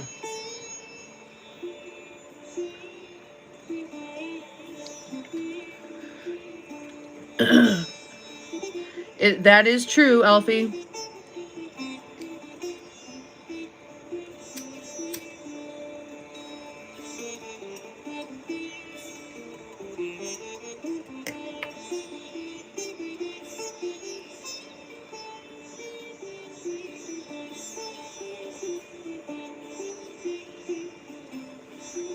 Thank you, God woman. I mean, dog woman.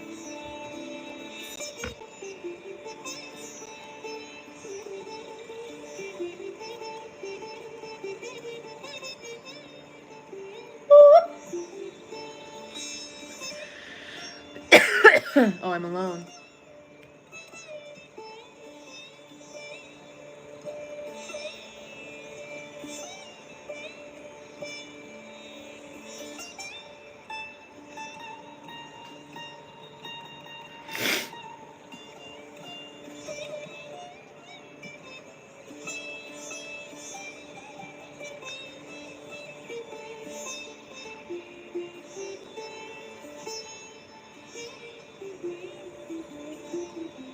So no one has any suggestions for detoxing? I'm surprised by that. Other than hydrogen peroxide, which is correct, but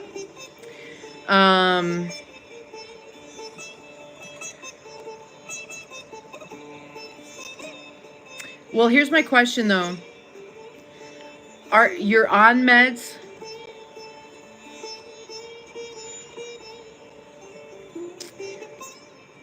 Are they meds where you have to like get blood work done and it needs to be a certain thing in your body? A certain way, a certain amount? Good night, Alfie. Thank you so much for being here. You always add, all you guys always add so much to the chats. Thank you so much, especially when, you know, with Stuart and other people that have come in. You're just beautiful human beings. Thank you so much. You're beautiful spirits.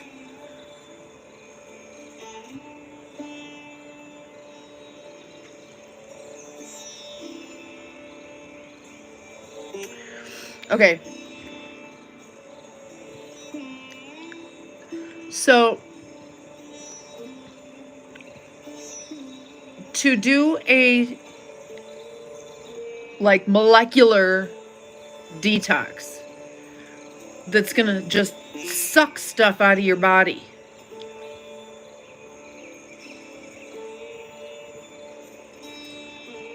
Ready? You can overdo it though. You can deplete your vitamins and minerals. You can deplete your meds.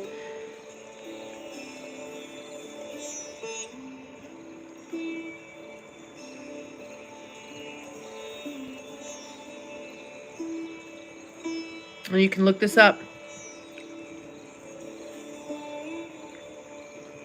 Distilled water. Because there's nothing on those water molecules. It acts like a vacuum in your system and just collects shit. It's like, and stuff sticks to it because there's nothing on it. It's like, but you can overdo it. You have to be really careful. So do a little research. Okay, so be careful because if you've got a blood disorder,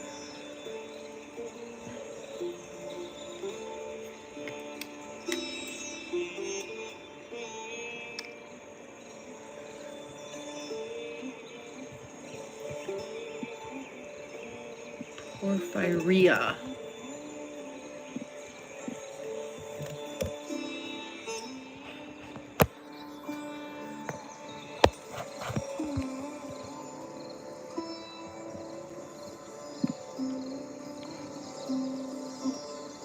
I'm reading about it. So porphyria is caused by mutations in genes that encode enzymes involved in the production of like hemoglobin, Heme, maybe. These mutations lead to an accumulation of porphyrins, chemicals that are precursors to heme. They lead an accumulation. Correct. Okay, so it bottlenecks because it's not producing heme. Okay. There are several types of porphyria classified based on the specific enzyme affected by the primary symptoms. Some common types include acute intermittent porphyria, characterized by severe abdominal pain, neurological symptoms. Porphyria cutanea tarda causes skin sensitivity, blistering, and scarring.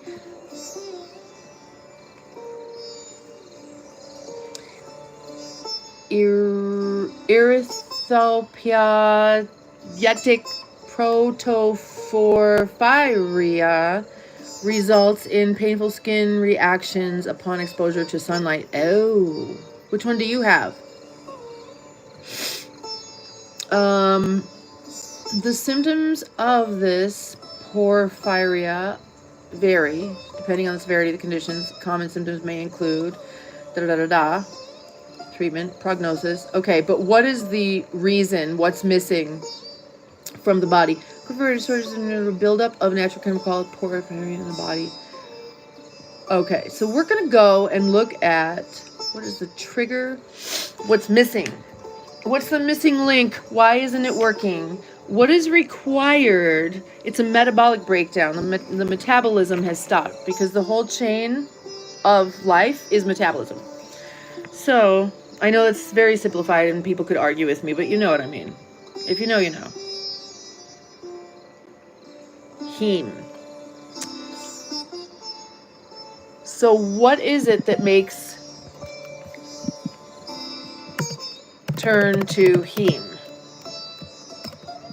What makes that turn to that?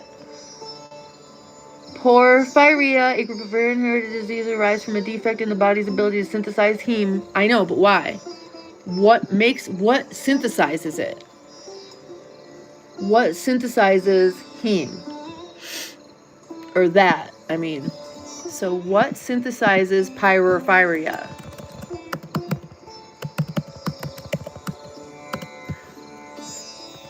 Porphyrians.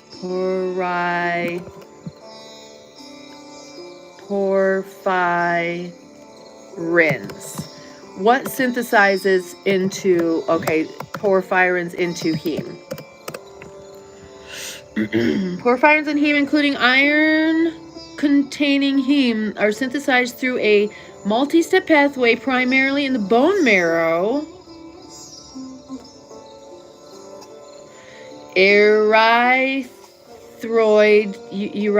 cells, and liver hepatocytes, involving several enzymes, with the first step catalyzed by delta amniolevulinate synthase. Anytime you see something in an ASE, it means it's an enzyme. Think about it. Enzymes break things down. I always remembered the ASE, like erase. That's what an enzyme does. It erases the thing. So, major site for heme. Very pale and pain receptors on all the time. I have a hard time eating. The symptoms overlap. So you've got the gastrointestinal issues, would you say? Because that was only indicated in one of the types, but are you saying you kind of have a variety of mix maybe? Key tissues. Enzyme involves 8 enzymes, okay? Listen, it involves 8 enzymes. You're missing one. Or 2 or 3 or 8. The first step. The first and rate-limiting step is the formation of the delta amniolevulinate acid. Ooh, levulinic acid. That sounds a lot like linoleic and linolenic acid. ALA, levulinic acid from glycine and succinyl CoA, catalyst by ALA synthase. ALA being the delta aminoleulinic acid that I just said. That's ALA. Intermediate steps. Intermediate steps occur in the cytoplasm with the formation of porphobilinogen and a series of porphyridinogens. Heme is formed when iron is incorporated into the porphyrin ring, a process that takes place in the mitochondria. Of course it does. Cellular metabolism happens within the mitochondria. Okay. Am I right about that? Someone correct me. It's been about 40 fucking years. Hooray. So, let me ask you this. Is there any way that you're missing enzymes? I mean, it's obvious.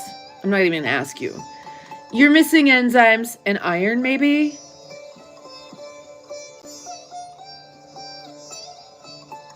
Do they give you enzymes? What enzymes? Can I ask it a question? What are the enzymes missing? What do they have you on, girl? Do they, what?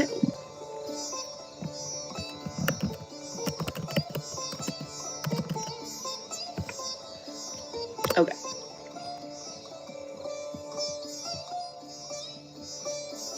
Man, it just won't list all of them. They're like enzymes like, and it lists like 3 of them.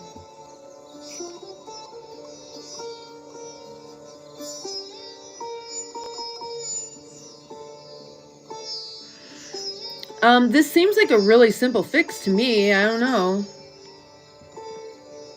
I'm not a doctor. I'm a scientist. I'm a researcher.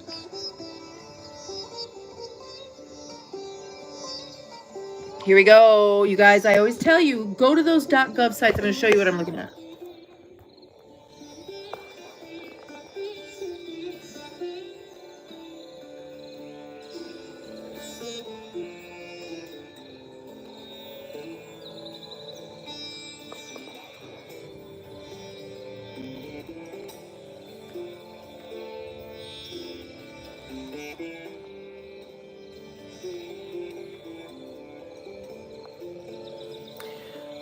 So what this is telling you, sorry, hold on.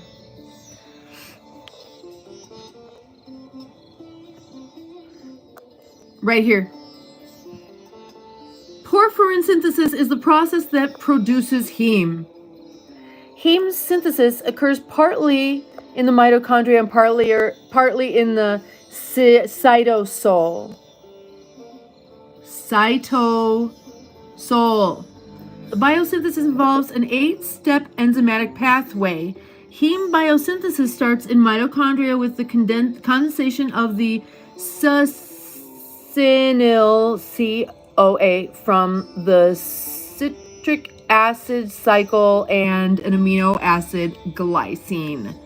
They combine to produce a key heme intermediate, the ALA we talked about, in mitochondria catalyzed by the pyridoxal phosphate requiring vitamin B6 enzyme.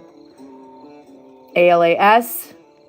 Remember, it says synthase. That means it's an enzyme when it says ASE for erase. Remember, aminolevulinic and not levulinic. That's a different thing. There's linolenic and linoleic. So aminolevulinic acid synthase, ALAS. This reaction is the rate limiting step in the pathway. Okay, so let's see.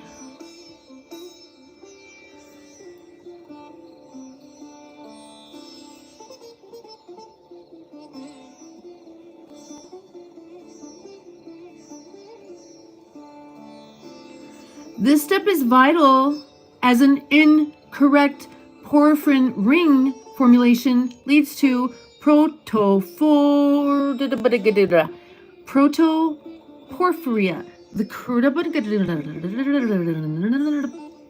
Wow. Okay, my question is, have you done this research yourself?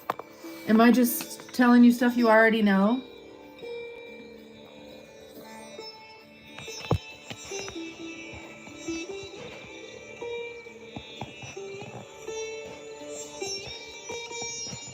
They just guess? Well, did they ever put you on,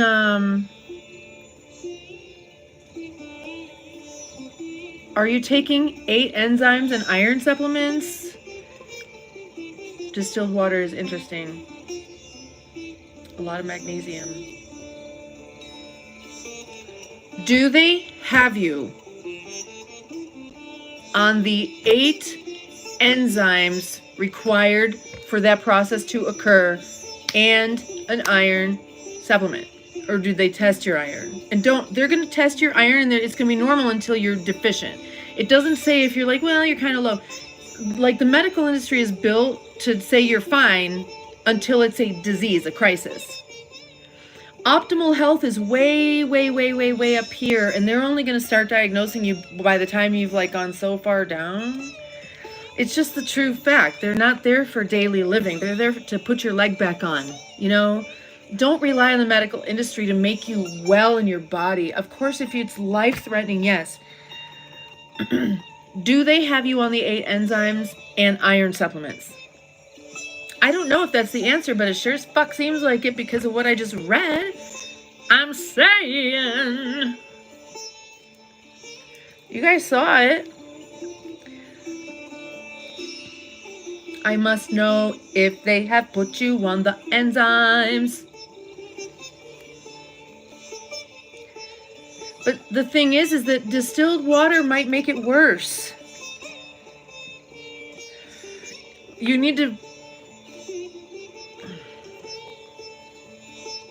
Listen, please, before you do the distilled water approach, ground and breathe, okay?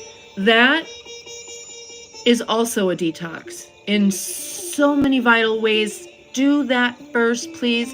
If you're really committed to trying something to heal yourself, do you guys, I don't know how many of you are on Patreon. My Patreon, if you're my Patreons, my patrons.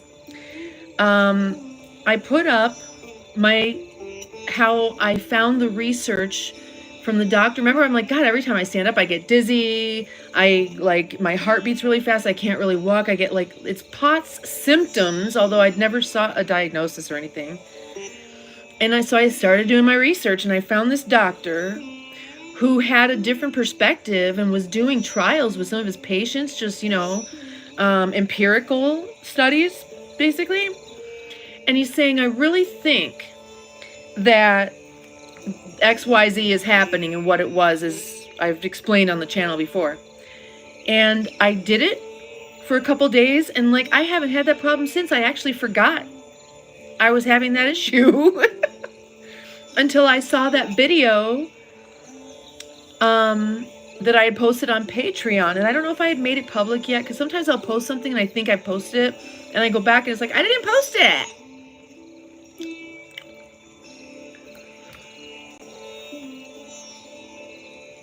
Jen, this is what I do in my spare time.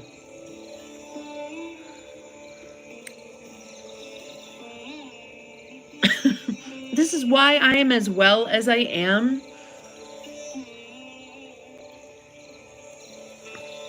I wrote the first gluten-free guidebook on the market back in 2004. I do so much research that I find answers. I healed myself. I was the first to get sick. I was the worst sick, and I was the longest sick. I was just always fucking sick with bronchitis, and it was probably pneumonia and tonsillitis, and I was just always sneezing and coughing and all the time. And supposed to take asthma medications and the inhalers and the whole thing. It was awful. And I've been in ICU from asthma as an adult with a thing down my throat, chained to my bed.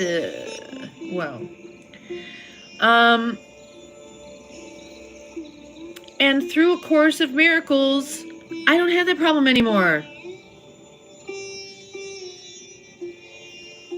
I did so much research and had so many spiritual encounters and experiences that I was like, oh. Now, is that maybe one of my body's like predisposed weaknesses that I need to be aware of and learn the most I can about it while I'm inhabiting this bod? Sure. And then send energy there and heal it.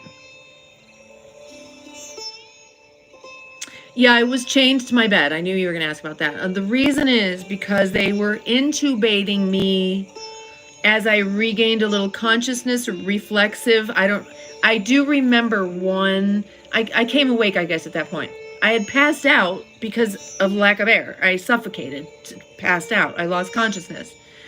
And like just as I'm walking through the hospital doors. The next thing I know, consciously,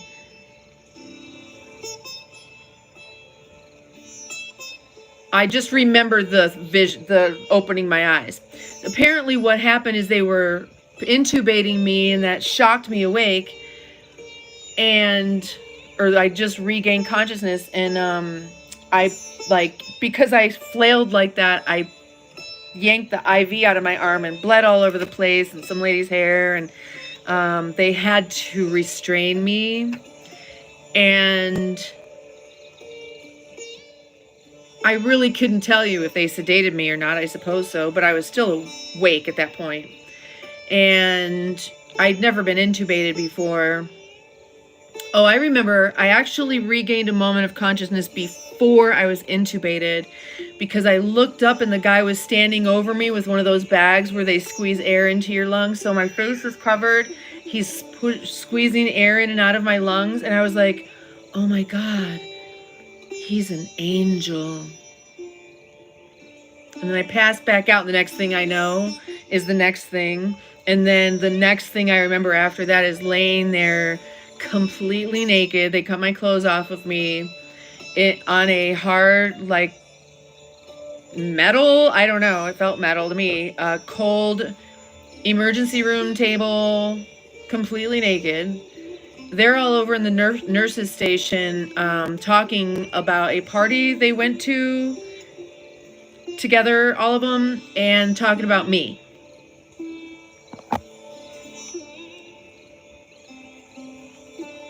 The next thing I remember, waking up in ICU, still tied down. I had mascara in my eyes. You know, you can imagine, right? Just like, I guess, like tears or whatever in the mascara, and then like, and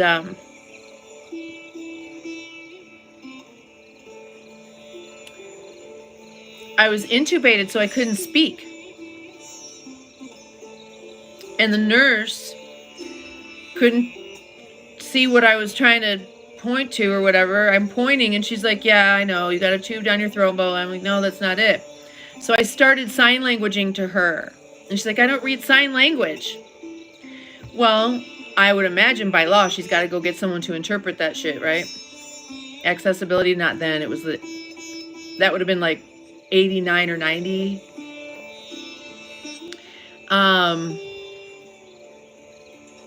And I was like, finally she gave me a piece of paper to write with, you know, and a pen, but I was still had to be tied down, which was so stupid.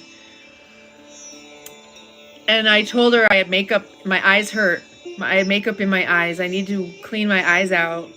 And so she gave me some tissue, and I'm like, because it's like, you know, I got this thing in my mouth. It was stupid. Finally, I believe, well, that's the end of that story.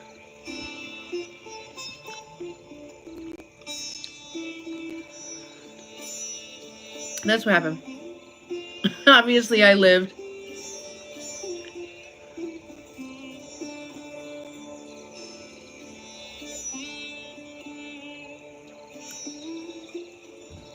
I've walked out of the hospital several times. That was one of them. After the next couple of days, I checked myself out.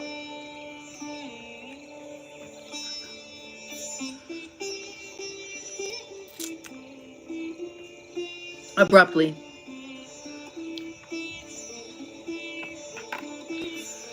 You know, the medical industry is abusive, and I've been in the hospital since I was a little girl. I lived in a little oxygen tent in the fucking hospital when I was a toddler. You were out 37 days? Yeah, Frank. Hi, how are you? Do you guys like my white stripes as much as I do? Look at all these white, I love it. Glenn, thank you.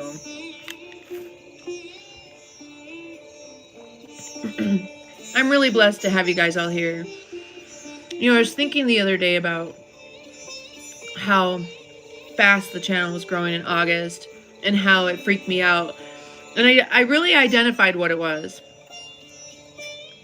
I did not want any kind of 15 minutes of fame. And because I didn't have a direction or know what I was going to do, and apparently this needs to evolve for me organically over time. I didn't want to be one of those people for whatever reason. I'm like, it wouldn't be purposeful. If I were ever going to have like a little 15 minutes of fame or something like that, it would need to be the most meaningful, powerful, inspirational thing that anyone could ever have in a 15 minutes of fame. Or nothing at all. And so when it was growing that fast, I was like, fuck, man, I can do that with this. And then the message has to be really clear.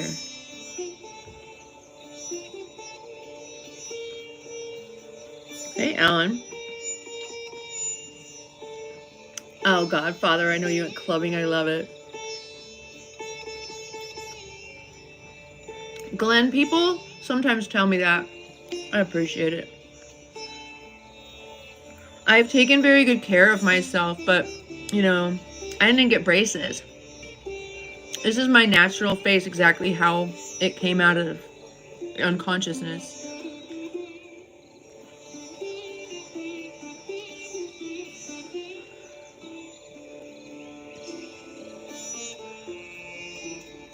I really didn't imagine myself like this at my age, honestly. Maybe I did. I really just didn't think I would ever really change. I mean, I really never thought about it, I guess. It didn't occur to me or scare me or...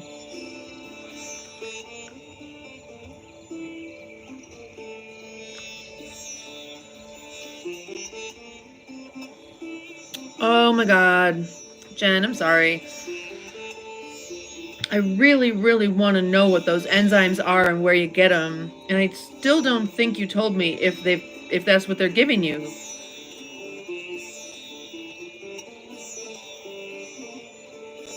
It was terrifying. I've been in so many terrifying situations, you guys. That's partly why I am the way I am. You talk about PTSD. Holy fuck. I mean, I've been through a lot of shit and motherhood.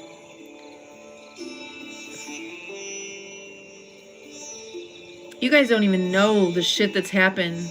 You don't even know the miracles that have happened in my life with my children, because I don't want to keep talking about them. You just need to leave that shit in the past.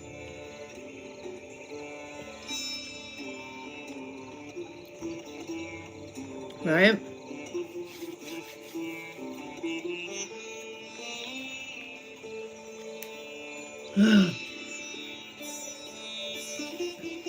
Am I right? What is stuck? I knew there was something stuck to me.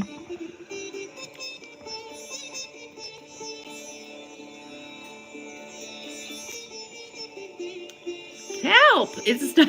It's really stuck. Oh, there we go. Okay, there. Oh, that's perfect. I always wondered what I was going to put there. Pictures of fruit and... Is it a barcode? Oh no, it's the mark of the beast.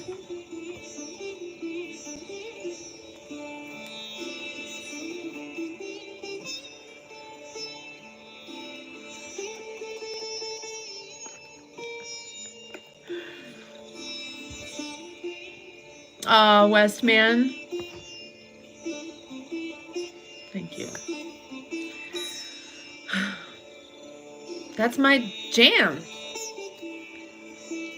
You don't know how much I have to hold back every day. For example,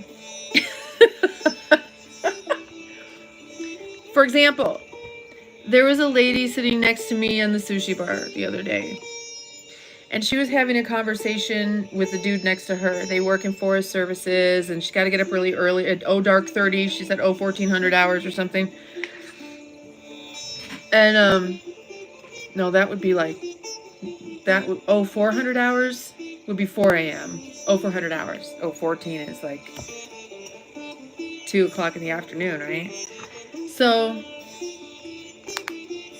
and she was talking about how she has to get up so early because she's got to take a shower, and then it takes an hour and a half for her hair to dry, and then she's got to curl it. And I so badly wanted to be like, hello, I didn't like really mean to hear what you were talking about, but I did. And why don't you do it this way? You know, and my hair looks really stupid and crazy right now. But y'all know that I do not take a shower every night, wait an hour and a half for my hair to dry, and then curl it, like in the morning. That's actually not that smart. Take a nice warm bath. You know, if you don't want to blow dry your hair, then take a bath at like 5. But otherwise, give your hair a little blow dry if you have to, if it's not summertime. And then take a section here.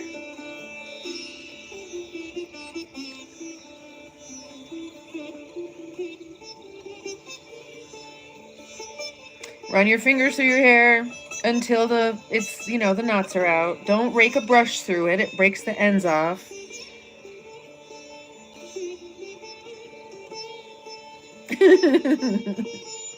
Gentle, gentle, gentle. And then you take and you roll it on one of those things like this, you know. It doesn't matter what kind, really, but I like the little bendy straws. And then I separate this in the back, and I do one here. And you roll it like forward, like that, like towards the front. And this one you put here, and you go towards the front. You can just do 2. You can do 1. It doesn't matter. I like the 3, but I've done 1 before. And then you wake up in the morning. It takes 2 hours for those curls to lock. And you know, like sometimes you got to figure out like how you want your curls. If you want them like really tighter curls and then they come looser during the day, or if you kind of just want them like that, then you just don't leave them quite so long. You know, like mine, you can tell I only really curl it like right here, because I let the ends out after like an hour because I don't like it when they're super kinky curly. And then I just did it like really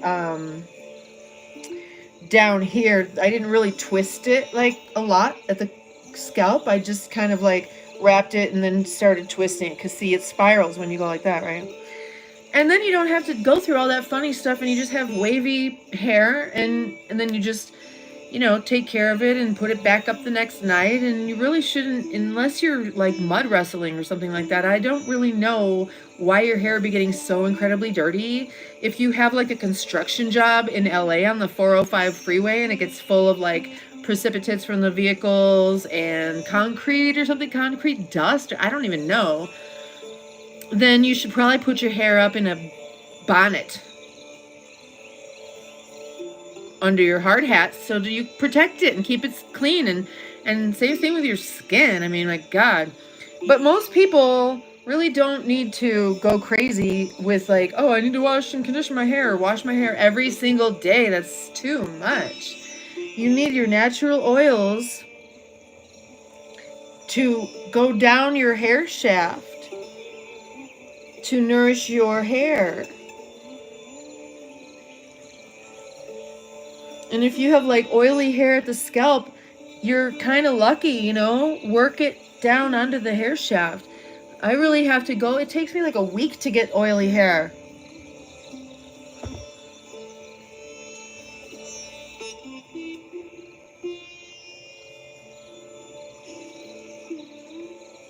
I have a hard time putting oil on it though, because I don't like how, you know, my hair, I don't know what texture it looks like it is to you. It's like, it's very fine.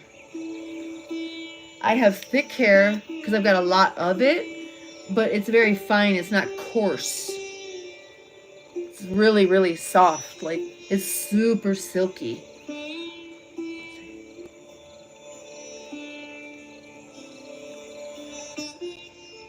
And I could wear it straight, but I don't want to brush it, and I don't want to flat iron it most of the time. So I just wrap it up like that, and that is how you can make your life easy, but make your hair look really pretty.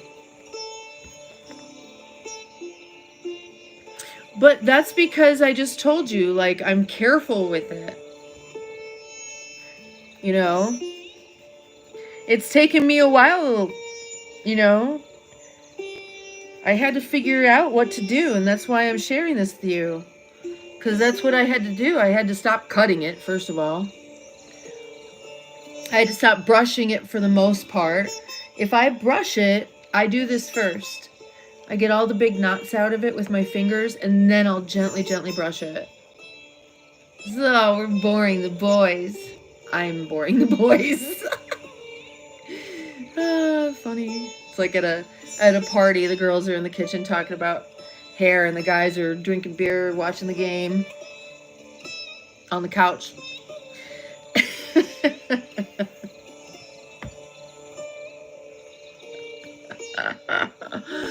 I love you guys. Are awesome. So I had an experience today that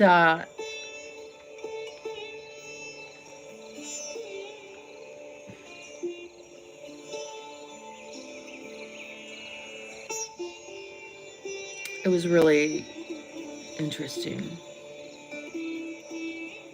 I have long hair now. Well, not the homeless lady.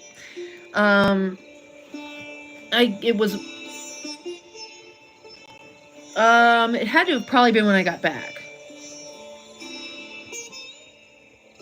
I actually don't remember if it was before or after that. I think it was after.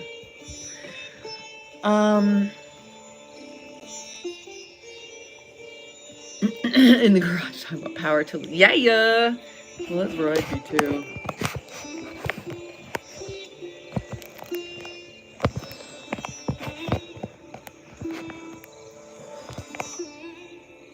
So,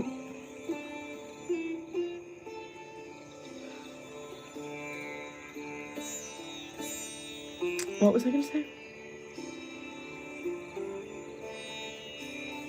Okay, yeah. So, do you remember when I told you guys, like 3 times in just a couple of weeks, the voice of God said, go the other way? Or maybe it was just my own higher spirit over soul self. I don't really know. I've always, you know, that voice was a little more casual than God. God has spoken to me before, and it wasn't quite that casual. So that must not have been like the voice of the Lord. That must have been just my intuition and higher self that can see far beyond this space. Or maybe I'm tapped into that consciousness where I can receive information from anyone watching and seeing the situation, right? And the first time was when I saw we were looking for Corey's scooter, and I started turning one way down the street, and a voice said, go the other way. And I was like, okay, I'll go the other way. And I turned around and went the other way, and bam, there he was going. If I would have turned instead of this way, that way, I would have turned and he would have been behind me. I wouldn't have seen him. I turned this way and followed the command right at the right time and turned around, and there it was. It had to be that 1 second. Because then he disappeared behind the thing. It had to be that 1 second. And then I raced down the road to get ahead of him on the fence. And that's when I got the video of him coming past me and passing me. That was the first time. The second time was which one? What was the second time? Oh, when we lost Kitty. Kitty got out of the car at the Walmart and went down behind. Did I live stream that? I probably have. I don't know if I got any of it, but anyway, we were walking the dogs and she ran down to the Truckee River at the Walmart and in the middle of the night and disappeared. And we're looking and looking, and the boys have their big flashlights and everything. Like, Kitty, Kitty, Kitty. Because I watched her run way down the path. Because Joey was chasing her. Trying to catch her. And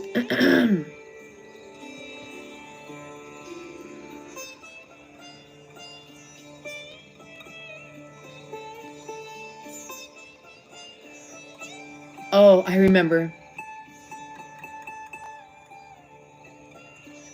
It's like 10 to 20 maximum feet from the walkway to the Truckee River. So in between there, it's all these weird trees and shrubs and things like that. And we're walking through what would normally be maybe like green shrubs and stuff, but a lot of, there's no leaves on it because it's winter time.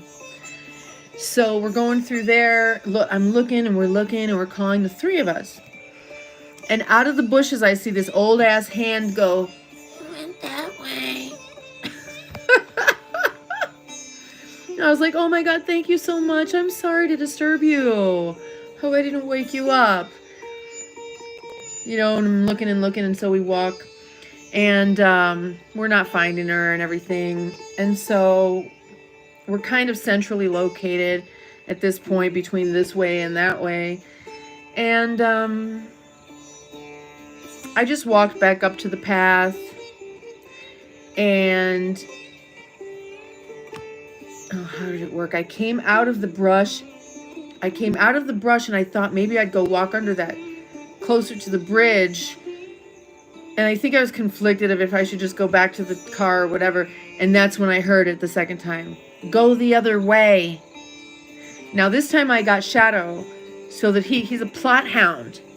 He should be able to smell her. Go the other way. So I turn around and I just start walking really fast. And I was just observing myself, like, it wasn't like I really said, why am I walking so fast? But I felt like, kind of like that energy of, oh, why am I walking so fast? But realizing that I feel as if I'm being led and guided. So I'm going down there and I'm just kind of looking, and Shadow's ears perk up and he just sort of, and I look. And we walked a little ways and I look, when he kind of, his ears perk up and everything, and he's looking. And it's Kitty. Down the path. Little outline of her little kitty head. I was like, Kitty, Kitty. And she had come down and stopped and looked at us. So she came down and she went down again into the brush that was going towards the river again. And so we walked slowly up to the part where she walked down. And I just took Shadow and we sat down on the earth. And I could see her in the brush. I didn't want to follow her or chase her or anything. I knew that she would be confused and curious. if we sat down. She's expecting us to chase her and follow her, and she's expecting to have to run because she wants to be out. So I sat down, and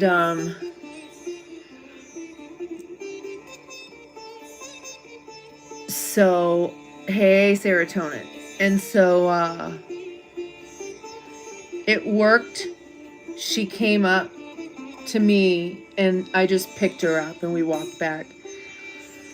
And, you know, in between this time, like, I was actually accused by my younger child of, like, you wanted this to happen. Maybe you did this on purpose.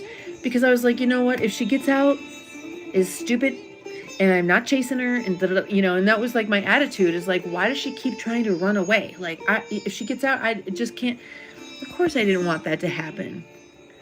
I would never, you know, we say things.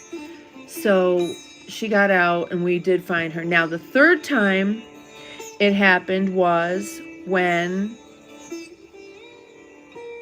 I couldn't find my keys. Looking everywhere, looking all over the place, like, really. And I'm looking, and I look somewhere, and I turn around, and I go that way, and there it is again. Go the other way. I was like, okay. By this time, I'm like, you know, it's my imagination. Now I think all the time in here, go the other way, and I'm going to fight it. I turn around, and I look exactly where I just looked. It told me, look exactly where, you know, right there. Go the other way.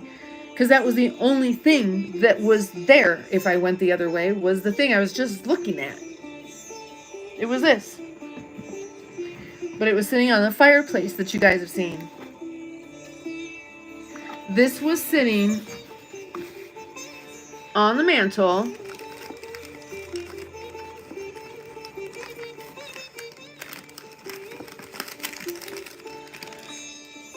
And, you know, I looked behind it. I looked behind it. But this was sitting right behind it.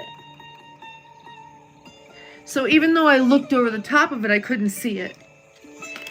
And when I turned around and went that way, and it said, go the other way.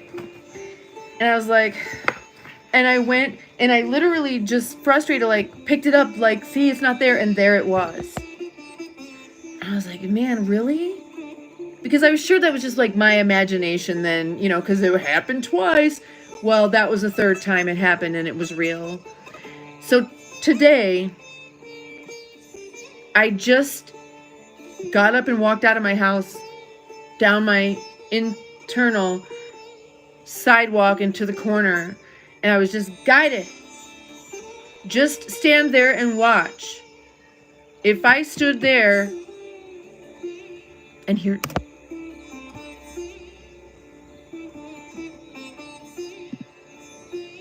hold on.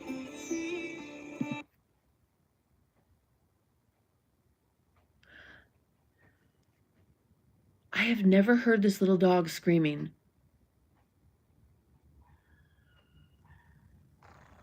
On all my live streams, I've never heard that dog screaming. Have you? Can you hear that? So someone came around the other day, and they're like, we've got this little Chihuahua, and she's got this long fluffy tail, and she's, you know, a little picture of her and stuff. And he had the flyer. I don't know if I don't know where it is. And he gave me the flyer with his number on it. It's around here somewhere. It's probably in the other room. And her name is Chi-Chi, blah, blah, blah. And so, you know, I was going out, and so I was like, okay. And then when I got back, some kids were riding around, and they're like, oh, yeah, this guy's looking for something. Yeah, I know. So then today, for no particular reason, I had never heard that dog before. I've, to this point in the story, never heard that dog. Okay, so I just, for really no reason, I didn't even take one of my dogs. I just went out walking. I walked down the sidewalk and stood at the corner of the sidewalk inside the fence for a long time, and I heard, if I stand there, I will find it. I'll see it on a balcony up above. Which didn't mean to me, because now I understand messages a little better than I used to. It didn't mean that standing there, I'd see it on a balcony.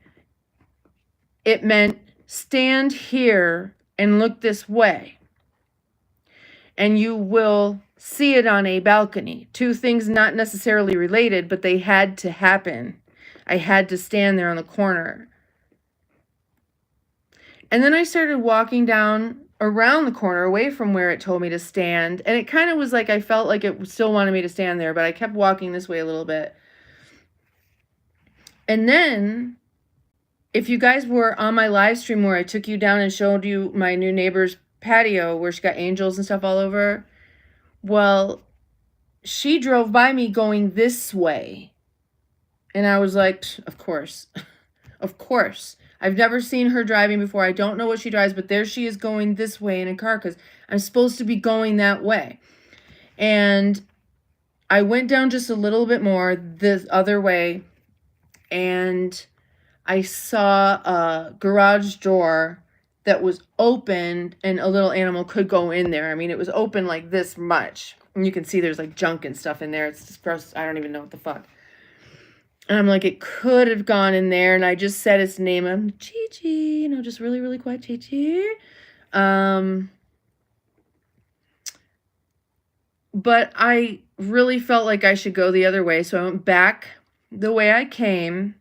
Oh, no. I know what it was. Okay. Oh my God.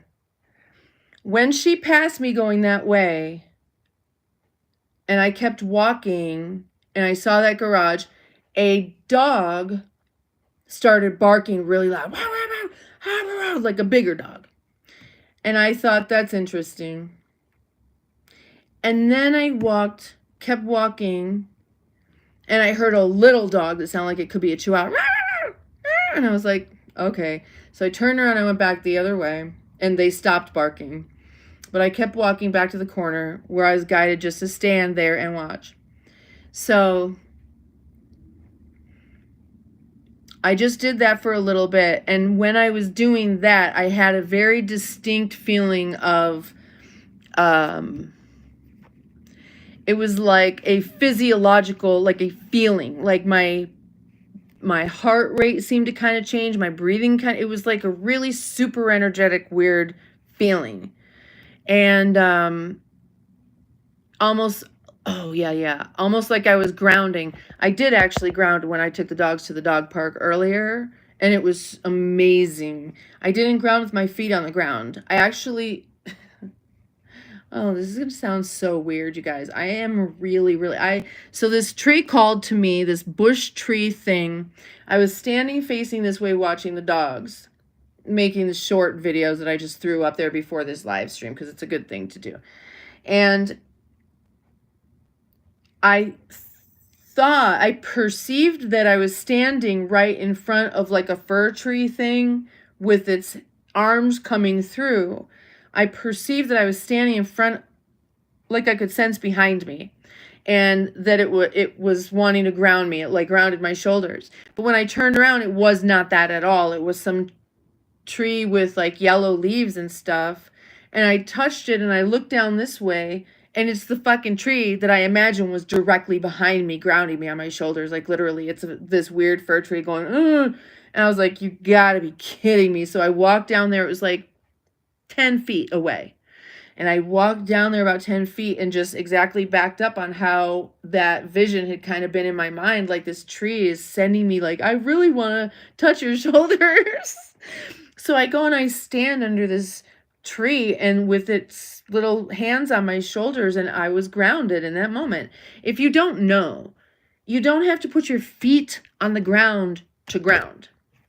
You put your, you can touch a tree, like a tree hugger. Okay, you can literally touch a tree and that grounds you as well. So that happened before this event where I'm just kind of being guided around here and there. So then I didn't see anything, and I looked up on a couple balconies, just like, kind of like, look on that one. Boom. And so I came home. And I was talking to my younger child about how the homeless lady disappeared on the morning live stream. If you guys did not see this morning's live stream, you have to go and rewatch it. This lady, like, literally, we were watching her struggle to move all this stuff down the sidewalk, like, for half an hour, maybe more. She couldn't get it more than 5 feet before everything would fall over. And it wasn't funny. It was sad. The whole thing was really sad. And there's a reason why I wasn't helping her. So I was talking to him about that and what happened. And then I hear that dog yiping really, really loud. And I was like, what? I've never heard that before. Have you ever heard that dog up there before? Now, it's on the same balcony as another dog that I saw the other day. And now I've seen it. I don't know how many times I've seen it. Maybe only just once. And it's a little brindle, probably a pit or a pit mix. I don't know. And when I walked my dog out there, Shadow and Buddy, yesterday, maybe the day before, I think it was yesterday. Her dog, like, barked at my dogs, which is natural, right? She hits her dog. She's like, stop it. Psh, shut the fuck up. Psh, I can hear her hitting her dog.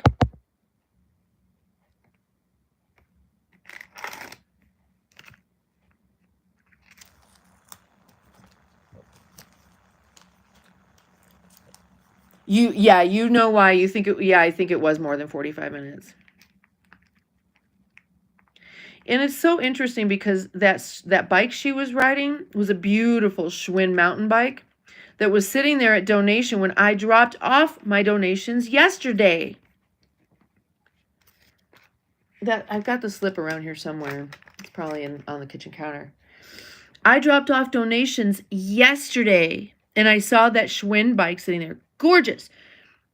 I'm not going to take that shit. They're going to sell it. It's for a church. But she took it. Why doesn't she just go to the church and say, hey, I really need a bike and there's one out there? Do you think they're going to say, no, you have to buy it?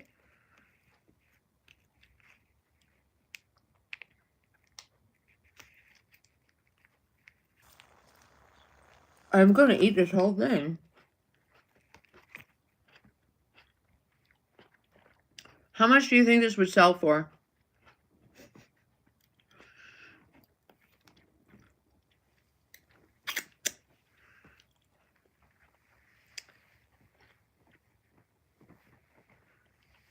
Oh my God. And then where did she go? I'm serious. There's no way. There's no way. I need to go back and watch the video because she couldn't get that stuff down the sidewalk. And then all of a sudden she's gone. The bike, the carts, the everything that just... There was evidence that she was there because you guys saw her and the trash can and some white thing in the road.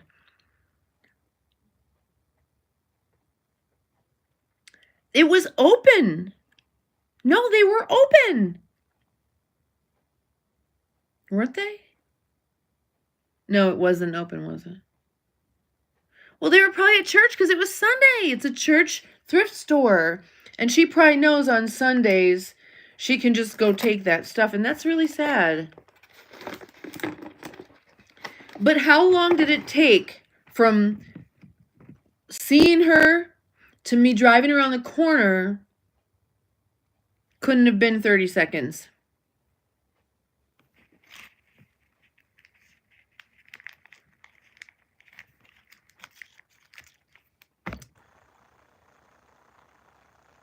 The wedding dress. I don't know if that's what it was, but it sure looked like it to me.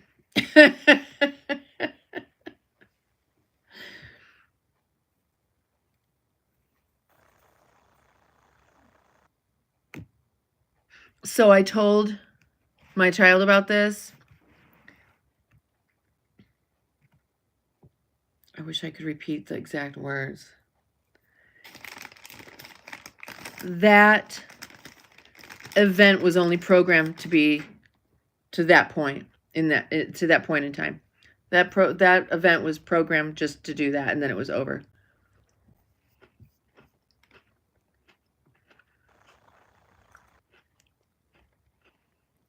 Oh, okay, so you did check. Good girl. Thank you. Yeah, the other stores around there were open because they were busy, like the, grocery store, whatever. But you're right. Yeah, they were closed.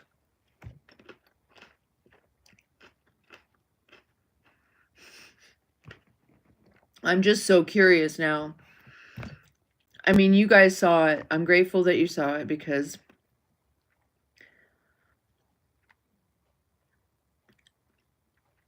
this is how I end up with crazy stories. Is my curiosity and lack of fear.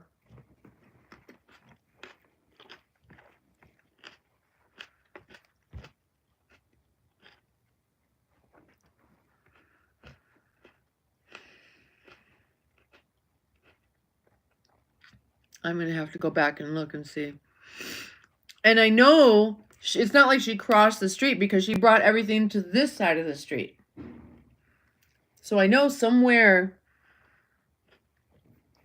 Oh, Stuart. I am a big cat. I'm a lion. I'm a Leo.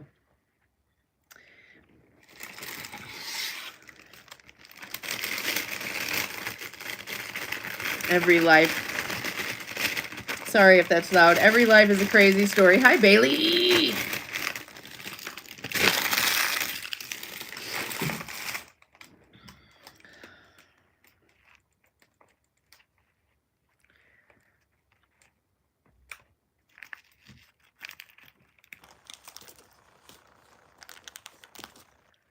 What's your story, Bailey?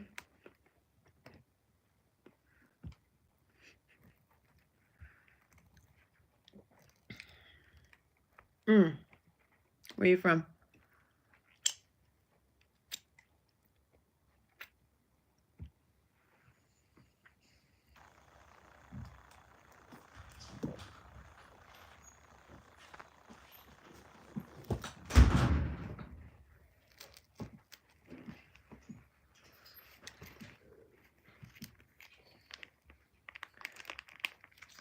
Aunt has been working today. Okay, that's not what I meant. All right. Does anybody else have anything they want to talk about? You've been working all day?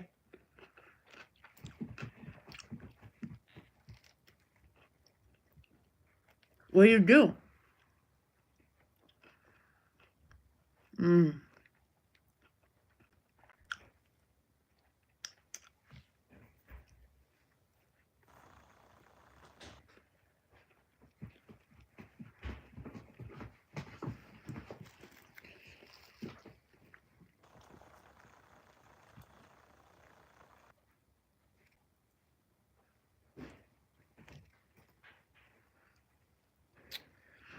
Amazing, amazing cheese.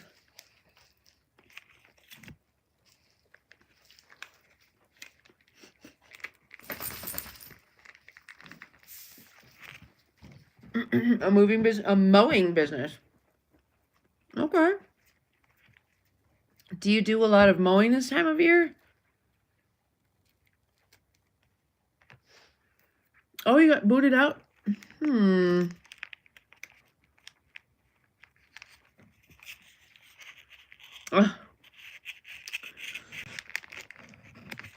Yeah.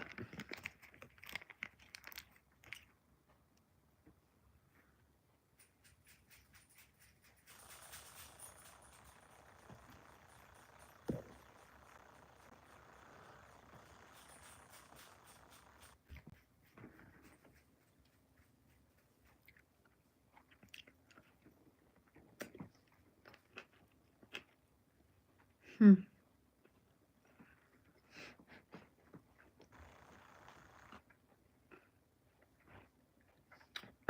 Thanks, Cobweb.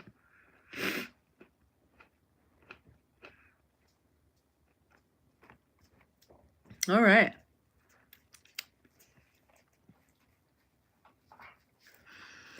You know, Jen, well, I'd never heard, thank you. I totally forgot I was talking about that. I guess I got hungry. I'd never heard that dog before, but I went and I saw its tail. The dog that I saw has like a fluffy tail, I think, with hair hanging from it. And the dog that went inside did not. It didn't look like the same kind of tail unless she cut it, cut the hair off, which would be really psycho. So I didn't get the perception that that was the dog. So I didn't find the dog yet.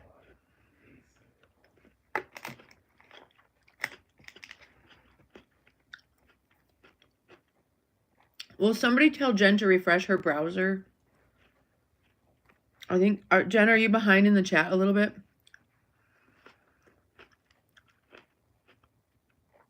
Now I'm confused if that's a tomato or a grape, because I just ate a grape that I thought was a tomato.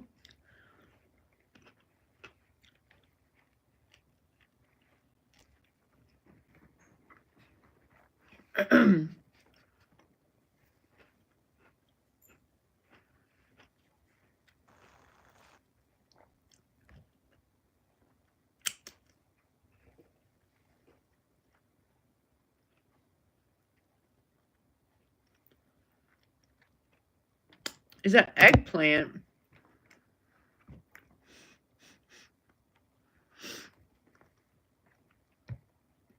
I don't think they found the Chihuahua. I mean, I don't know. I didn't call them, but maybe. I don't get the feeling they found it. Maybe they did.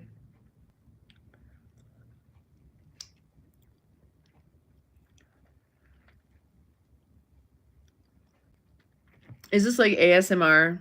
Me eating in my loud? Loud and proud, baby.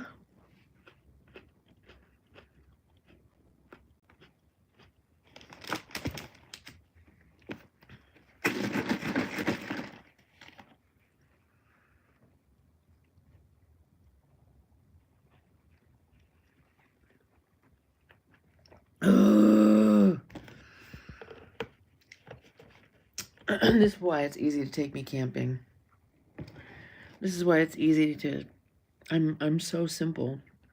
I am not one of those high maintenance girls, And it's not like I'm saying, oh, I need somebody, no. I'm just saying I'm really easy to please. I'm super basic. Keep me happy with fresh produce and good cheese. And I mean, I am just such a simple person. Honestly, I'm so basic. And I don't mean that in like, you're so basic.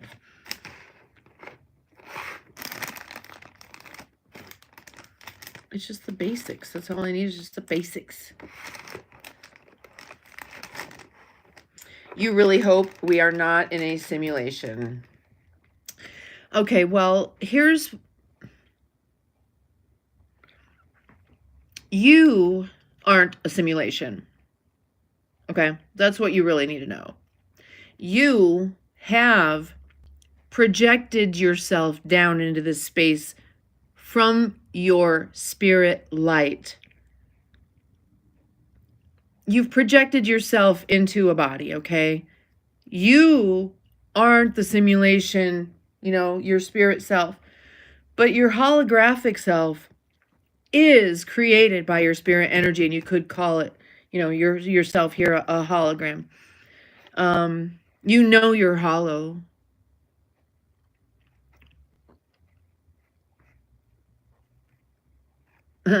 Cowboy. Yeah, that's not what we say, cowboy. Nice try though. It's like when you're at a, like a Sunday night football party and there's a lull in the conversation and the gay guy, this is a joke from the comedian the other night, and the gay guy's like, yeah, I can't wait to go home and fuck my girlfriend. That's not how straight guys talk. And cowboy, that's not how stoners talk. Nice try though. Nice try. You keep thinking you can trick me, but you cannot trick me. I always know that it is you.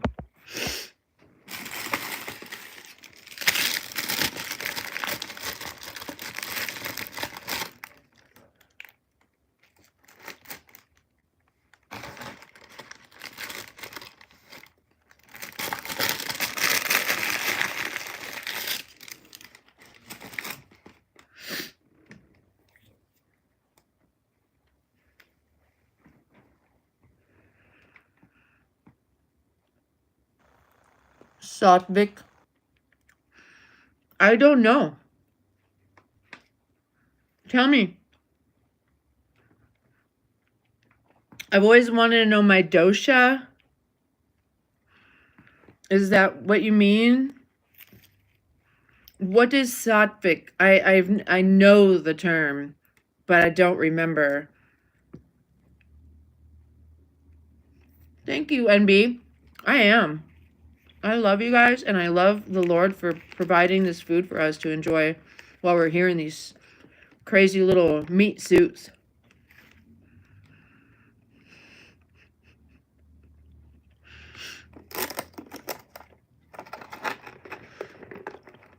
It's Sattvic. What does Sattvic mean? I don't remember.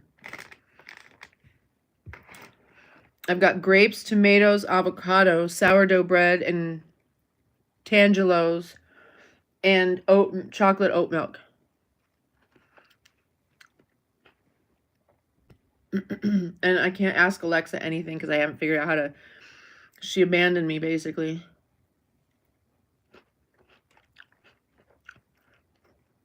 Time to smoke. Okay.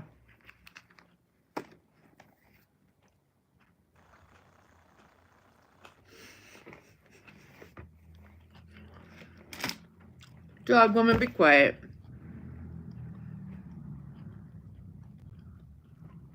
Is that sarcasm?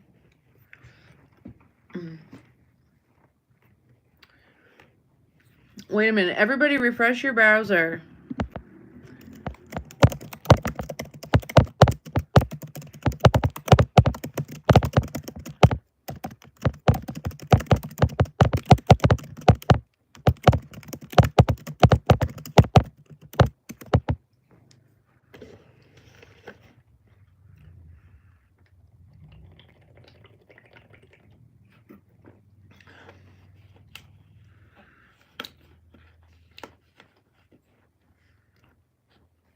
It reduces rajas and tamas.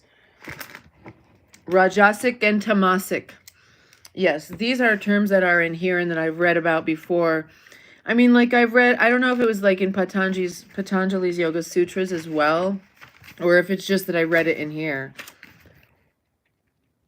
Because this is, I haven't studied as much Ayurveda as I'd like to. It's pretty random because I felt like, I don't know. I didn't realize really that's what I was doing. 76.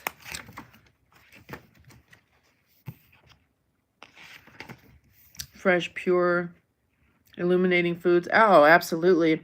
Well, I didn't eat for a while because I was like, you guys, the food doesn't resonate with me. I don't know what I'm going to do. I can't put it in my mouth. Well, I forgot that I eat, food. I don't know. I really have a hard time connecting with this place, and I forget what I do that helps me be Sattvic. Oh, there. Yeah, there it is. Okay. Yeah. Okay. So this is the purest diet, the most sustainable food. It is nourished body, maintains peaceful state and calm, purifies the mind, enabling it functions. True health, peaceful mind, in control of a fit body with a balanced flow of energy between them. Sattvic foods includes cereals, whole meat bread, fresh fruits and vegetables, pure fruit juices, milk, butter and cheese, legumes, nuts, seeds, sprouts, honey, and herbal. I mean, that's exactly what I eat. Rajasic. Foods that are very hot, bitter, sour, dry, salty, or rajasic. They destroy the mind-body equilibrium, feeding the body. Remember when I said, I don't know, I just don't want my salt and vinegar potato chips anymore. We had a long conversation about how I like the folded over ones. I couldn't eat them. I didn't want them anymore. And there was something else too. Snickers bars. You know, I just don't want them anymore. And it was that I could have them as well as this kind of food. And now I don't even want them anymore. So now I've gone like totally. And, you know, it used to be. And then tamasic diet benefits neither the mind nor the body. Prana or energy is withdrawn. Powers of reason become clouded. And a sense of inertia sets in.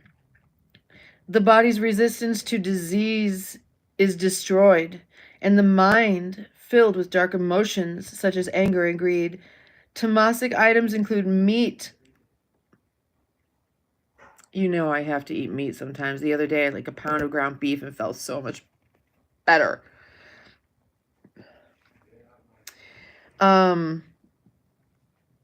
Let's see. Meat, alcohol, tobacco, onions, garlic, fermented foods such as vinegar, and stale overripe substances. Overeating is also regarded as tamasic.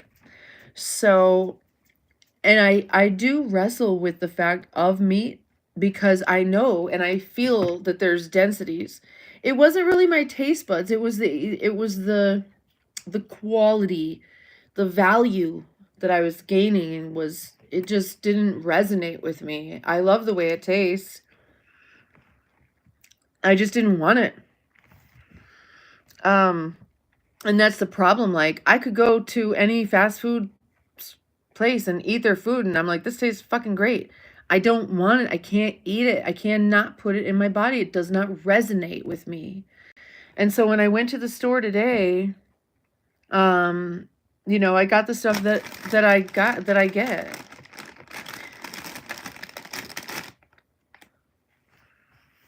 Ultimate food contains 70% water and 30% wholesome, just like a human contains 70% water and 30% the rest. And of course the earth. Yeah. Okay. So 70-30, that makes sense.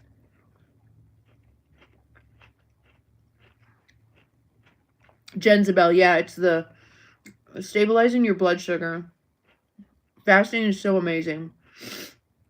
Fresh fruit also stops your sugar cravings.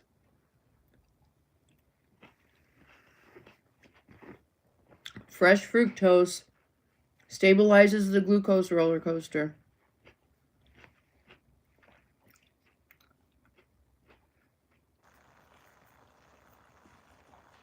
Hi, Kenneth. You guys, should we get off of here?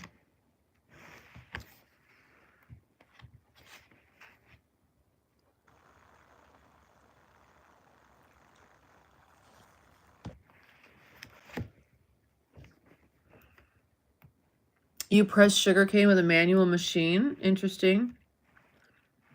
Dates. Okay, I would imagine that has the live, whole, unprocessed fructose.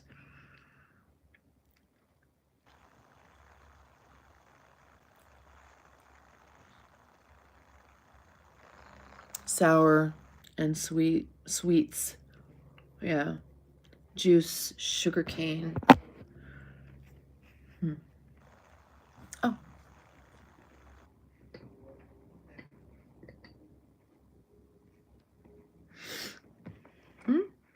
Does anybody want a 450 with me?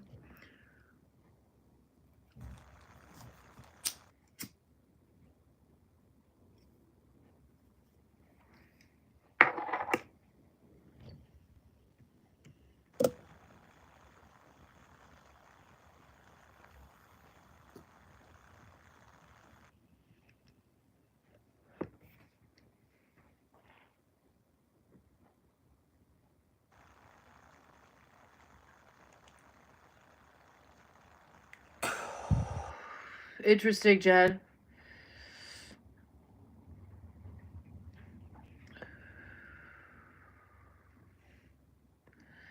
Okay, so I think we're probably all now in the same part of the chat. Okay. Okay. I like these little things.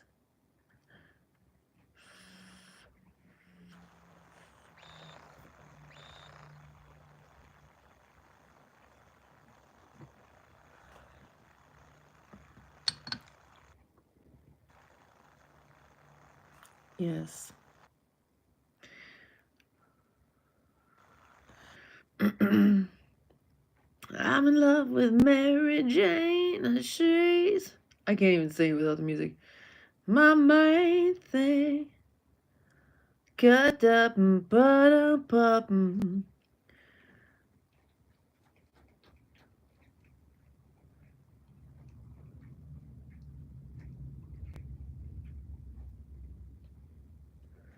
Stop. I want it to stop so it doesn't just smoke itself without me. Stop.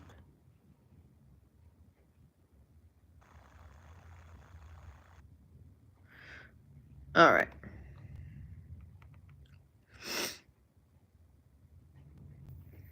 Is today Sunday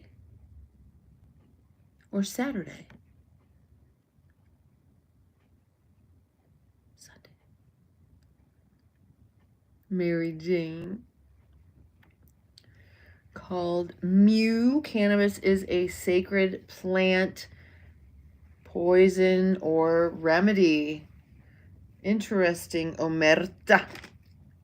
It's Sunday. Okay. That's what I thought. So back to work tomorrow.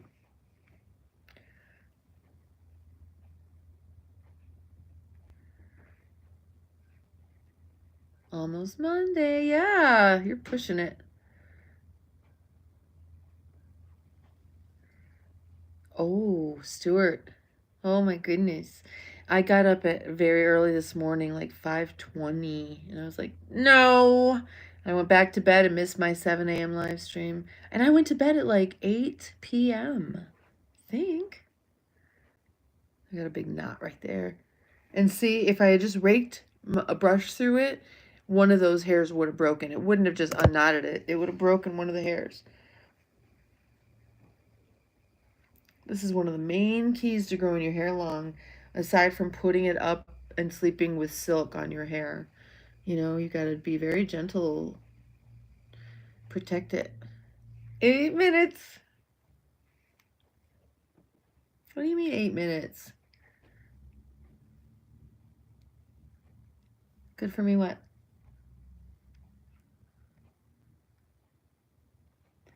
I know it's hard for a lot of people to grow their hair long, and it's because we have really bad hair hygiene, bad practices.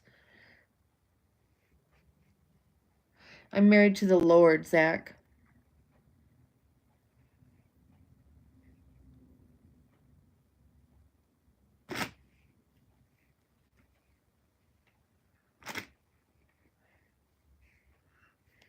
There is no man holy enough for me.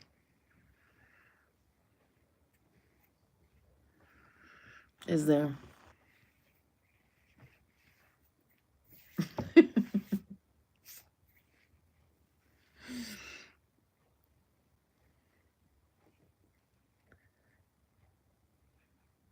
You guys have a different Mother's Day than we do? That's so weird. That's so weird. You know, when they came over here from, you know, England, do you know that it used to be that pink was the color for boys and blue was the color for girls? And when they came over here, they're like, nope, we're gonna do it different. And then they changed the way we measure stuff, and it was just, you know, change things that actually matter. I don't know, maybe that does matter.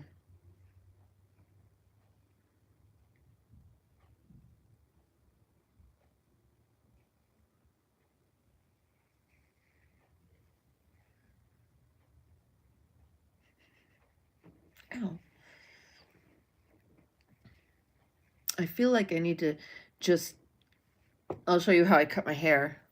So I would go like this. I would just split it in the middle, right at the nape of my neck, right here. And just like,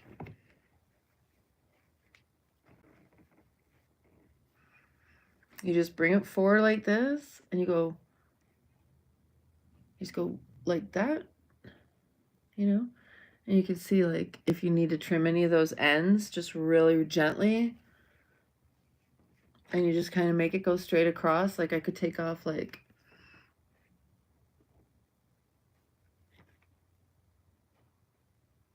you know, like all that right there. And it goes straight across. And then when it goes backwards, it just has a nice little slope to it.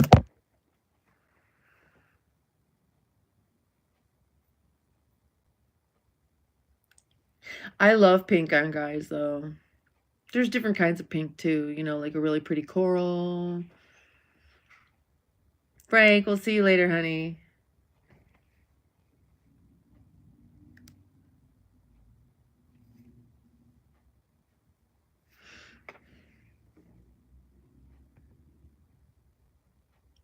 Look into my avocado.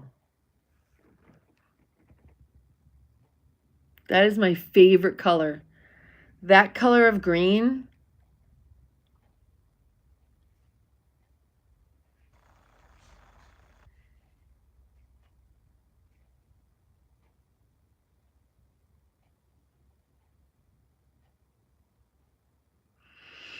I love that color of green. It makes me want to go to Ireland so that I can just, I just want to see, I want my entire field of vision filled with the color of grass. I want to stare at a hill that is so humongous and completely green in the sun that it fills my whole entire field of vision with great.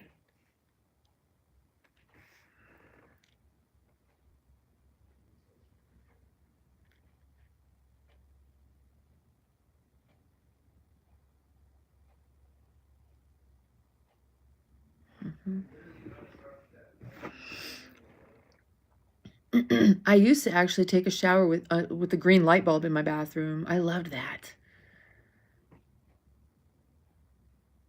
Scotland? I should go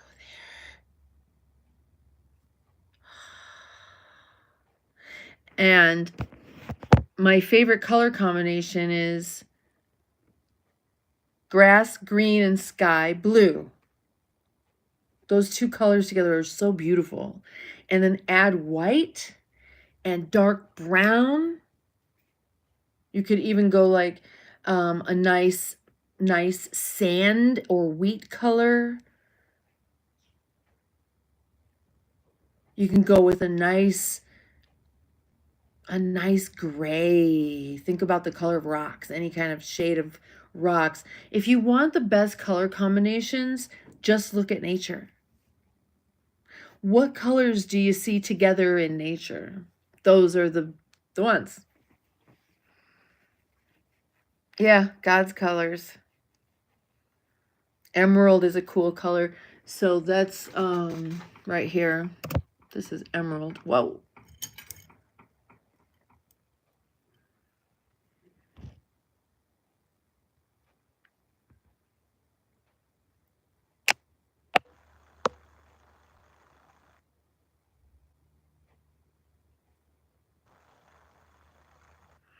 My children's birthstones are emerald.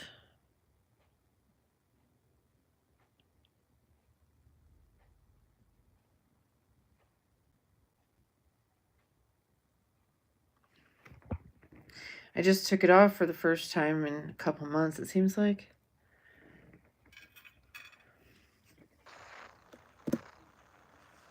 Emerald.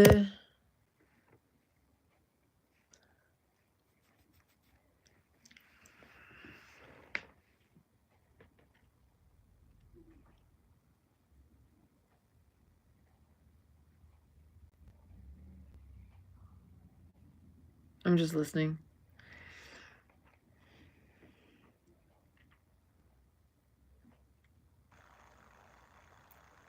I'm a listener. So I was wondering. Oh, Valerie. Hi, where have you been? Nice to see you in tonight. Welcome.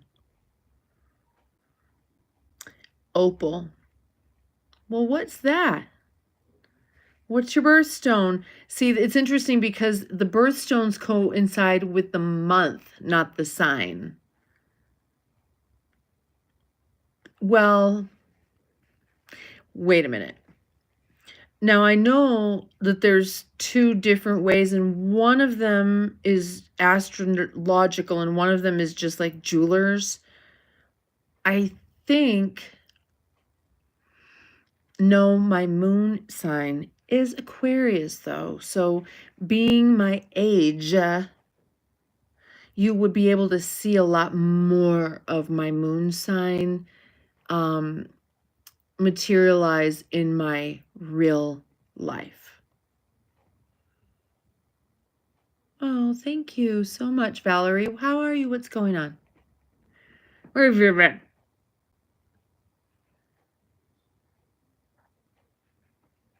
I bought my wife an emerald ring for her 25th birthday anniversary.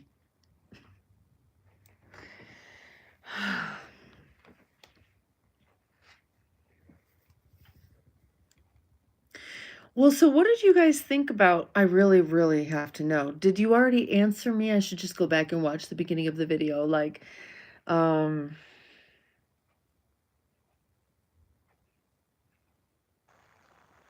what did you think about today?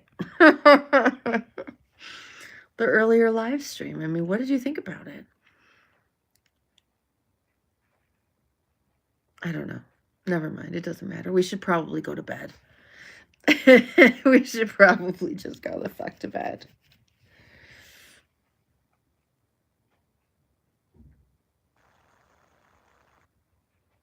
You're sore from stretching? Be careful. That's nice to hear. Oh, that's great. That's good. My today was calm and fruity. I like that. I am haunted by it. Dog woman, are you being serious? Because I kind of am too. And why is that? It was funny and sad at the same time. I mean, when I think about it and I said it, on the video and during the live, is like, for her spirit, my heart breaks. As a display of someone who's basically sold their soul to the devil and is acting out, it's hard not to laugh at the devil acting ridiculous. And I'm just saying those in like really generic blanket terms that we can all plug into, like, you know what I mean, right? Whatever it is, we're watching some weird dark forces that's taken over someone's soul, body, mind, and everything. But that spirit is there somewhere in there. It was wild and sad in a way. Yeah. I mean, I said, like, let's, think about this as like, we'll do National Geographic, because that's really all you can do. If you grew up like I did watching National Geographic, we learned from them. This is what happens in the wild. We can't show you that if we go save them right now. Our job is to observe and understand. And although there were times when I felt myself also expressing two different sides of myself, I was able to observe the bigger picture of all that I could see, including myself. And yes, I think haunting is a really, really good word. Thank you, dog woman.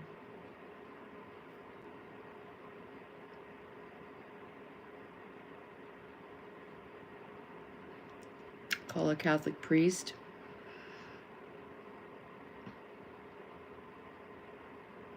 Omerta, yeah, I know. I'm saying, here's the thing that I'm coming upon now is,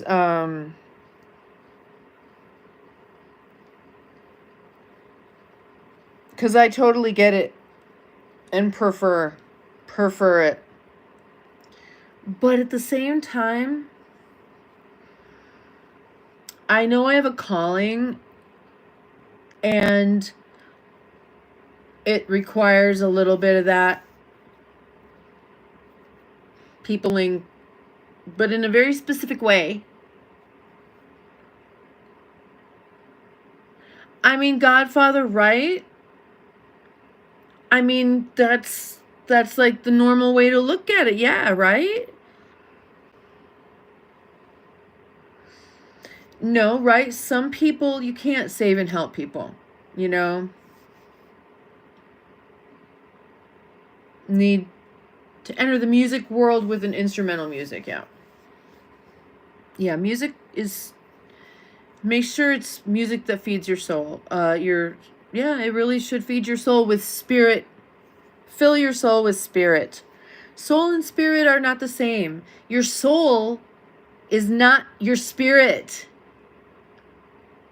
Please stop saying that. It's not the same thing.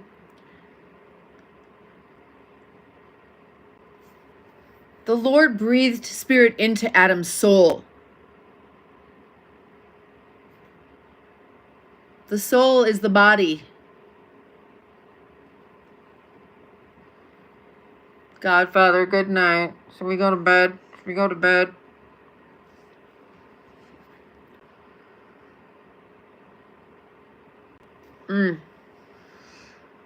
I've got shit I've got to do. I have to handle my doggos. Alan, good night.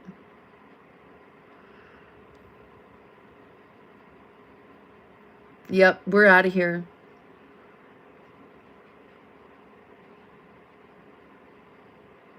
Yeah, everybody, it's time to go to bed now. Go on now. It's okay to go. I'll see you maybe in the morning. I mean, I've been like, the morning has not been easy for me the past couple days. Keep the safety on. You're cute. It's on. It's on, but I did practice flipping it. I can easily flip it with my thumb. Even though my thumb should be on the other side of the gun. Well, no, it shouldn't. Even though how does it work? It's like, it is not the,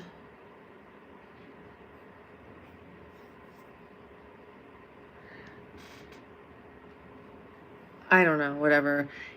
I can flip it pretty easily. I had a SWAT issue Glock, that one I told you about that I left at the Nashville fire, or Nashville police station. SWAT issue Glock. Yeah. And that safety was so hard for me that I kind of went down with it to try to like muscle it out. But I had, my SWAT instructor was there, and he was like, whoa, you're going to blow your foot off. Don't do that. It was so hard, that safety, I couldn't do it. Like, just by flipping it with my finger. Bye, kitty. Yeah. But you default to the level of your training. So that's one of the things you definitely should make sure you're training to do. And, don't just train to shoot a silhouette or cans or whatever. That's not full training. Real training is you're sitting at your computer and someone comes into your fucking house and to fuck you up. How fast can you get to your gun, get that safety release, and shoot that motherfucker between the eyes? That is real training. Real training is house clearing. Have you ever house cleared? You don't realize how heavy that firearm is until you do what they do on TV, which is walk around like this. That is not proper technique. No. It stays down until you need it. If you have to bob around the corner to see something, it's that. You're not like you're like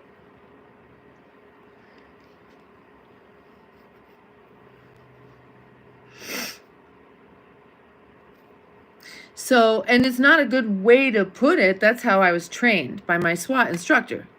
All right, so you put the gun down. Oh, and also when you step, when you're house clearing or walking, you never cross your legs like this sideways. If you're walking sideways, you side step together, step together, step together, step together. You never cross your feet because you could trip yourself. Not a good time to trip yourself when you got a gun drawn. I have a Czechoslovakian police issue.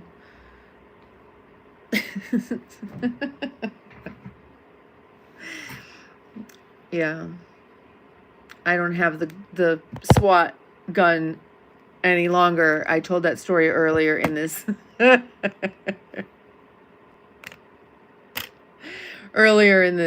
broadcast.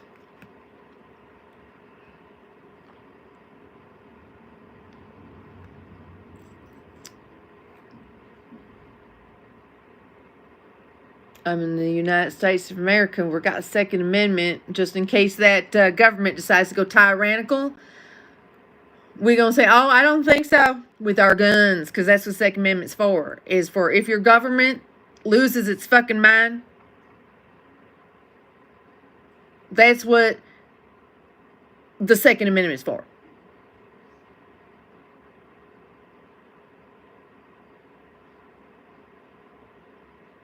So your fingers can manipulate it better. That's good. You know, it's interesting, though. I guess I'd rather have it be a little more difficult because, and I'm only saying this because my headphones that I wear, my sound canceling doesn't seem to work anymore, which is fine because it used to give me a headache. It's got buttons on it that I'm always hitting, especially the pause button because it kind of sticks out more. It's like a little clitoris. And I'm like always accidentally hitting it doing, I don't know, like whatever, like, you know, itching or scratching or adjusting. And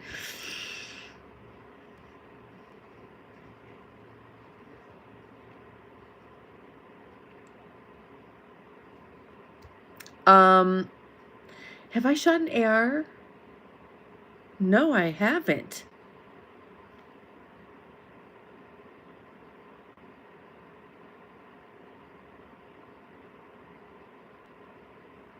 I've shot a R.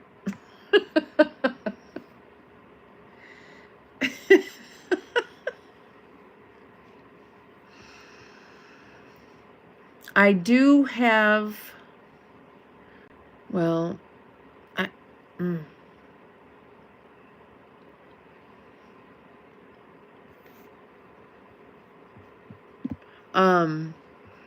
I do have certain interests that could possibly maybe interest me in the future. Using R's.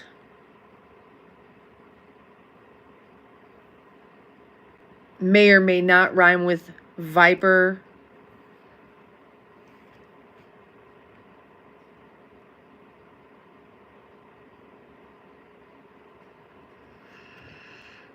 Las Vegas, there's a gun range you can go to and even shoot. Ooh.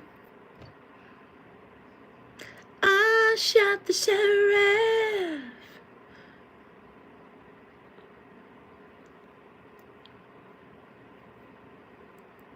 I love weed. Is that serotonin cowboy? Such a dork.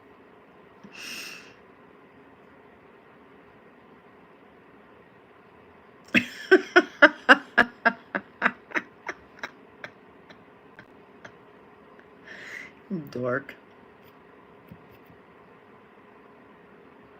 Some people got too much time on their hands. Ooh.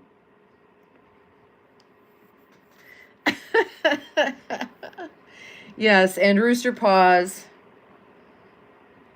and chicken feet.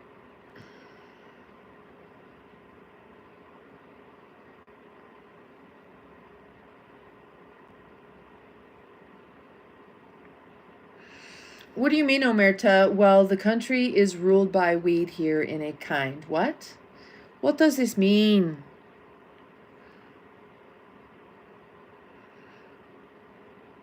Weed?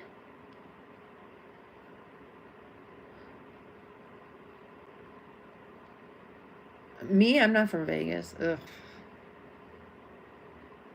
Medical. Oh. Is that what Omerta's talking about?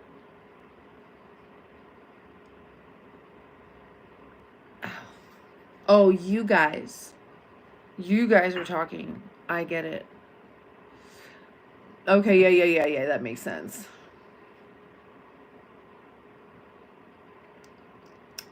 Kiki. Hi, baby.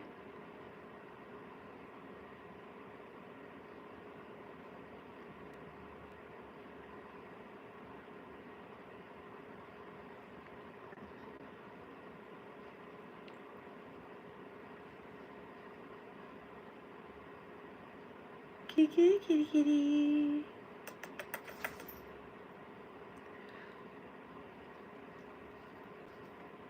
Come on. Come on. Come on. There she is.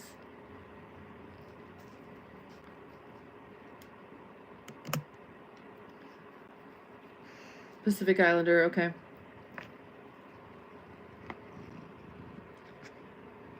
Oh,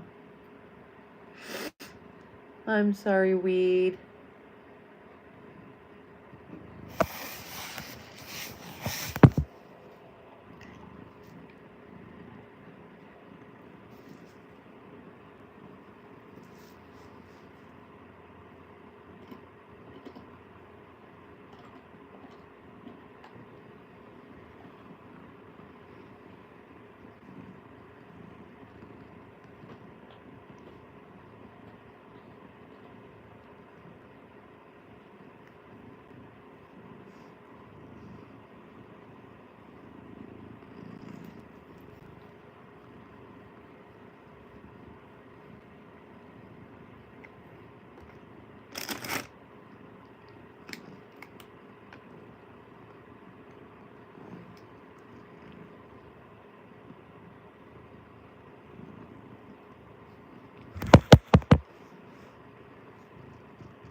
Where my hands been? Why?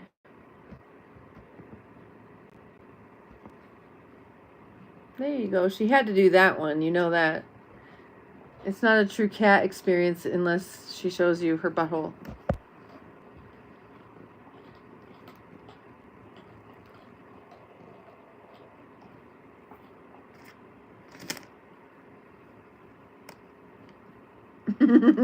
Zach. Oh, that's funny. Sorry.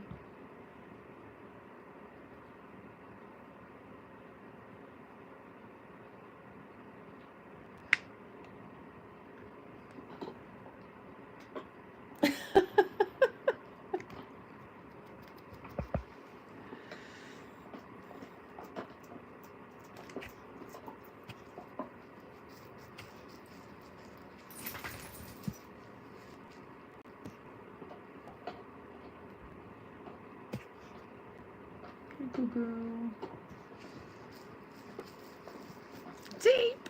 Little spray of like they have the hair color spray. There's Nico with her crazy tail. All right.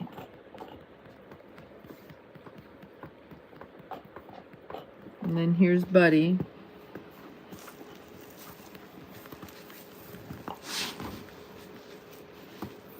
And there's Kitty.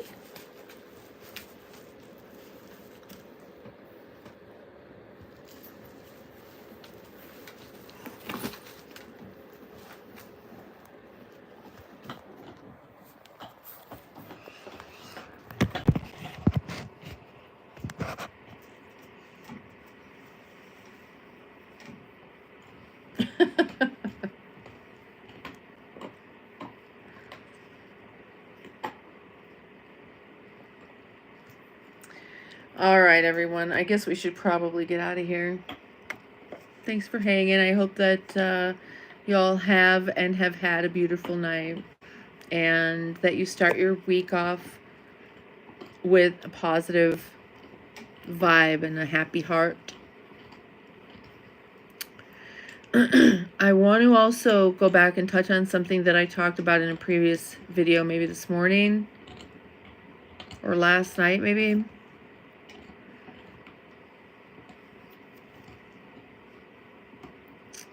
Be careful what you talk about. Make sure that the vibrations that come out of your face generate positivity around you and in the world. Make sure the things that go into your ears and eyes also are of that same spirit quality. That feed your spirit and make your soul sing. But also remember, that's the sound of Buddy chewing on a bone and Nico running around in circles on the grass. But also remember,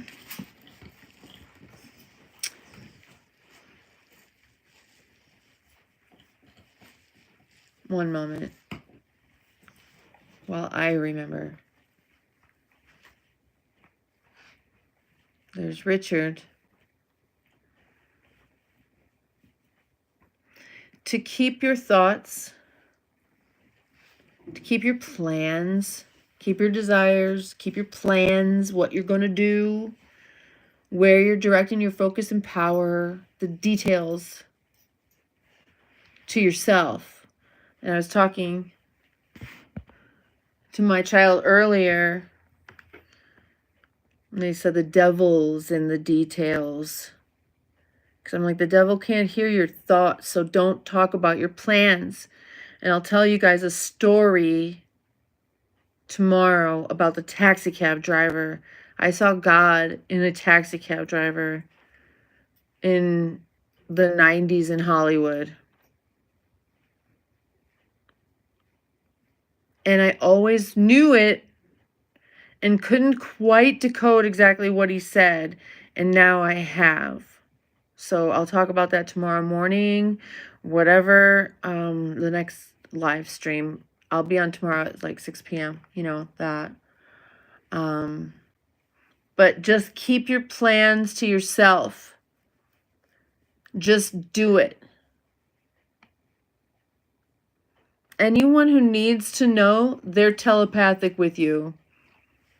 And they're a good, beautiful person, or they wouldn't be able to do that with you.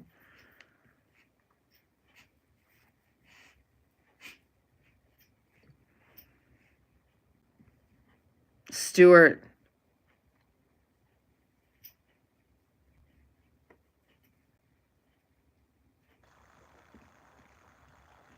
That's not exactly how it goes, but yes, that's yeah. Man plans, God laughs. So take that how you want. You can interpret that a variety of different ways. Man plans, God laughs. So y'all have a beautiful night, and I will check in with you tomorrow. Make sure to subscribe. Make sure your notification bell is on all, and go to the Patreon page at Gen V Night. Find it in the description of this video below, where I post things I can't post here, like my travels out in nature. I do adventure photography, and I'm in nature, so have fun with that. I'll see you guys mañana.